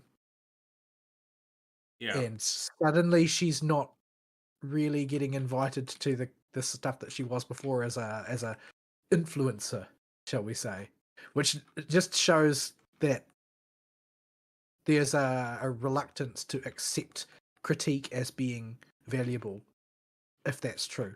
I don't necessarily think that it is. I think it could go either way, but that is a suspicion that is percolating at the moment. Yeah. It's a problem with the whole of the 14 community and their just need to constantly praise this game and everything about it. This is how you wind up with expansions like Endwalker. The thing is, I don't see a conflict there. Like, you can praise the game to the heavens. I don't have a problem with that because I love this game. I love a lot of the things in it. But all you need to do is praise the things that are good, so that the things that are not good, the reason that they are not good, can show up in contrast. Yeah. Like, you don't have to praise everything that is new. You can praise something that you think is the best form of that particular type of gameplay or whatever instead. Yeah, there's stuff to like in the game. I'm still doing the old grinds, the I mean, bits I that's got really, left, because they're still there and there's still content and fun. But it is just because I mean that's the problem on the critique side as well, though. Right? Like I was talking about earlier with the deep dungeons. They aren't praising the aspects of deep dungeons that they think are good. They're just whinging that they don't like what's currently in there. So it would be, even though they're criticizing the game, it'd still be more productive if they were praising it, but praising the things that were good. Because how are the devs supposed to know, let's say, that, oh, well, this is the part of Classic Deep Dungeon that people like, we should do that in the next one that we do? They aren't going to know that because all they know is that people are moaning. Because it's all the player base ever does is praise or moan. They don't critique. They just complain. yeah. We've been fairly open about what we think the long term grind problems are with the current expansion, but we're not the ones with the megaphone. Like, Yeah, and unfortunately, the ones with the megaphone are generally very unproductive people. Some of them are not. Even the ones who are abrasive, like like Zeno, right? Like he's unspeakably abrasive, but I can't he's stand that guy's face. he he's constantly suggesting courses of action.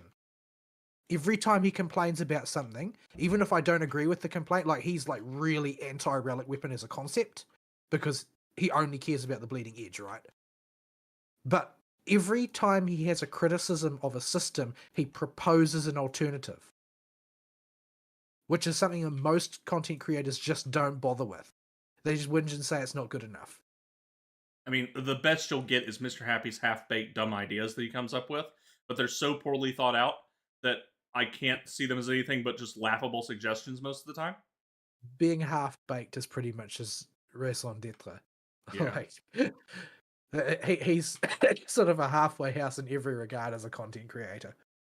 Yeah, he is. Yeah. It's just a colossal pain in the keister engaging with the Final Fantasy 14 community. It's also a very fragmented community, I've noticed.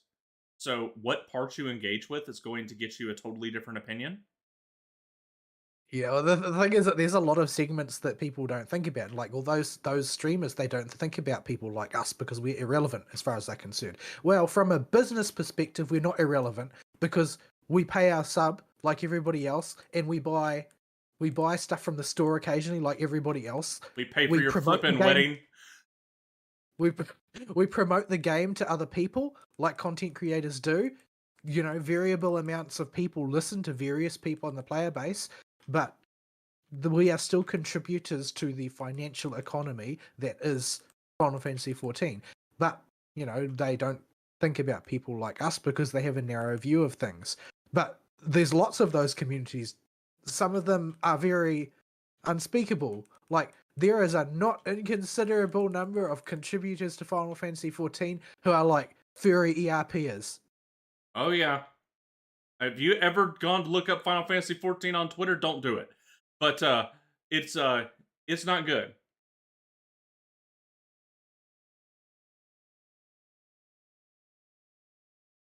Oh goodness gracious, this is going to be a little sketch on our side. Yep. Way can't rescue you.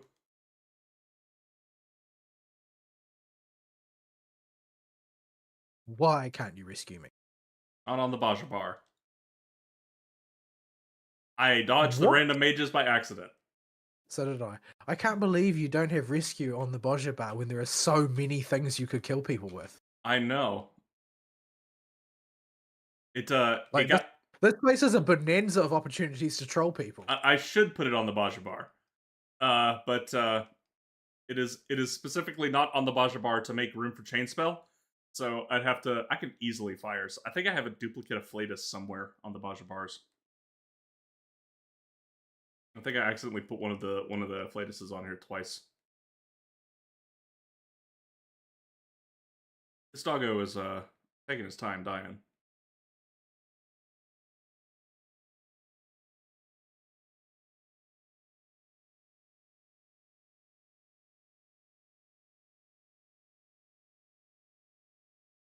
What we doing, donut?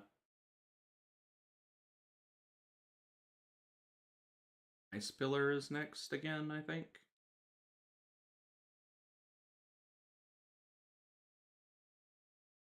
Yeah. But yeah, it's just the real bugbear with me has been people that have close to the right idea with yeah, there are other grinds to do, but they have the stupidest way of presenting that argument and totally forget that all the grinds that are currently in the game are all nerfed to the ground. And so they don't have the staying power a current grind would.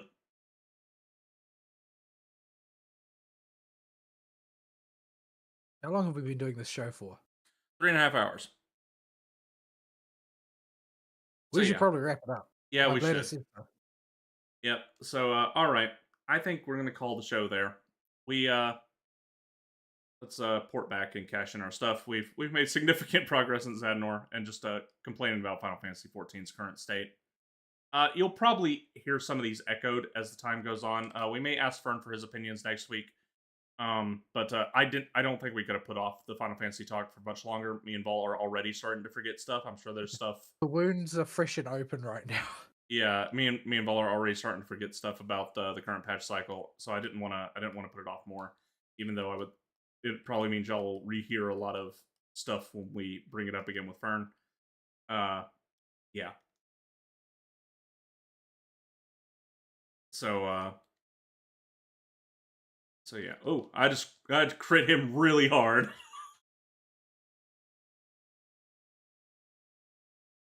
I don't know why spin is a cone. I thought it was going to be a circle or something, but I was wrong. I might have crit that dinosaur for like 40% of his HP. So yeah. All right. I would like to hear opinions from Arcerathus and others that have played Final Fantasy XIV about what they think of the in-patch cycle content, because we have expressed our negative views on it, and they are negative views because we don't think it's going in a good direction right now with what they put out. But I would like to hear other people's opinion, whether they agree or disagree, and so call that your email topic of the month. I don't know why I'm running. I could just use this to get back to camp. The stupid Aether right here to go back to camp. So yeah. You got anything else for us in this off? Not really. Goodness knows we've been carrying on long enough. Yep. On the other side, I've been playing with the robot. I didn't get a chance to use it because we were doing Zadnor the whole time, but we have more generic cat grill talking images that almost work. The robot still doesn't know what a microphone is, so don't mind the microphones too much. But we have a few. So you get some previews of some of the ones we made just now there. And we'll see you next week, hopefully with a Fern that won't abandon us at the last microsecond. So we will see you next week. Sayonara. Bye-bye.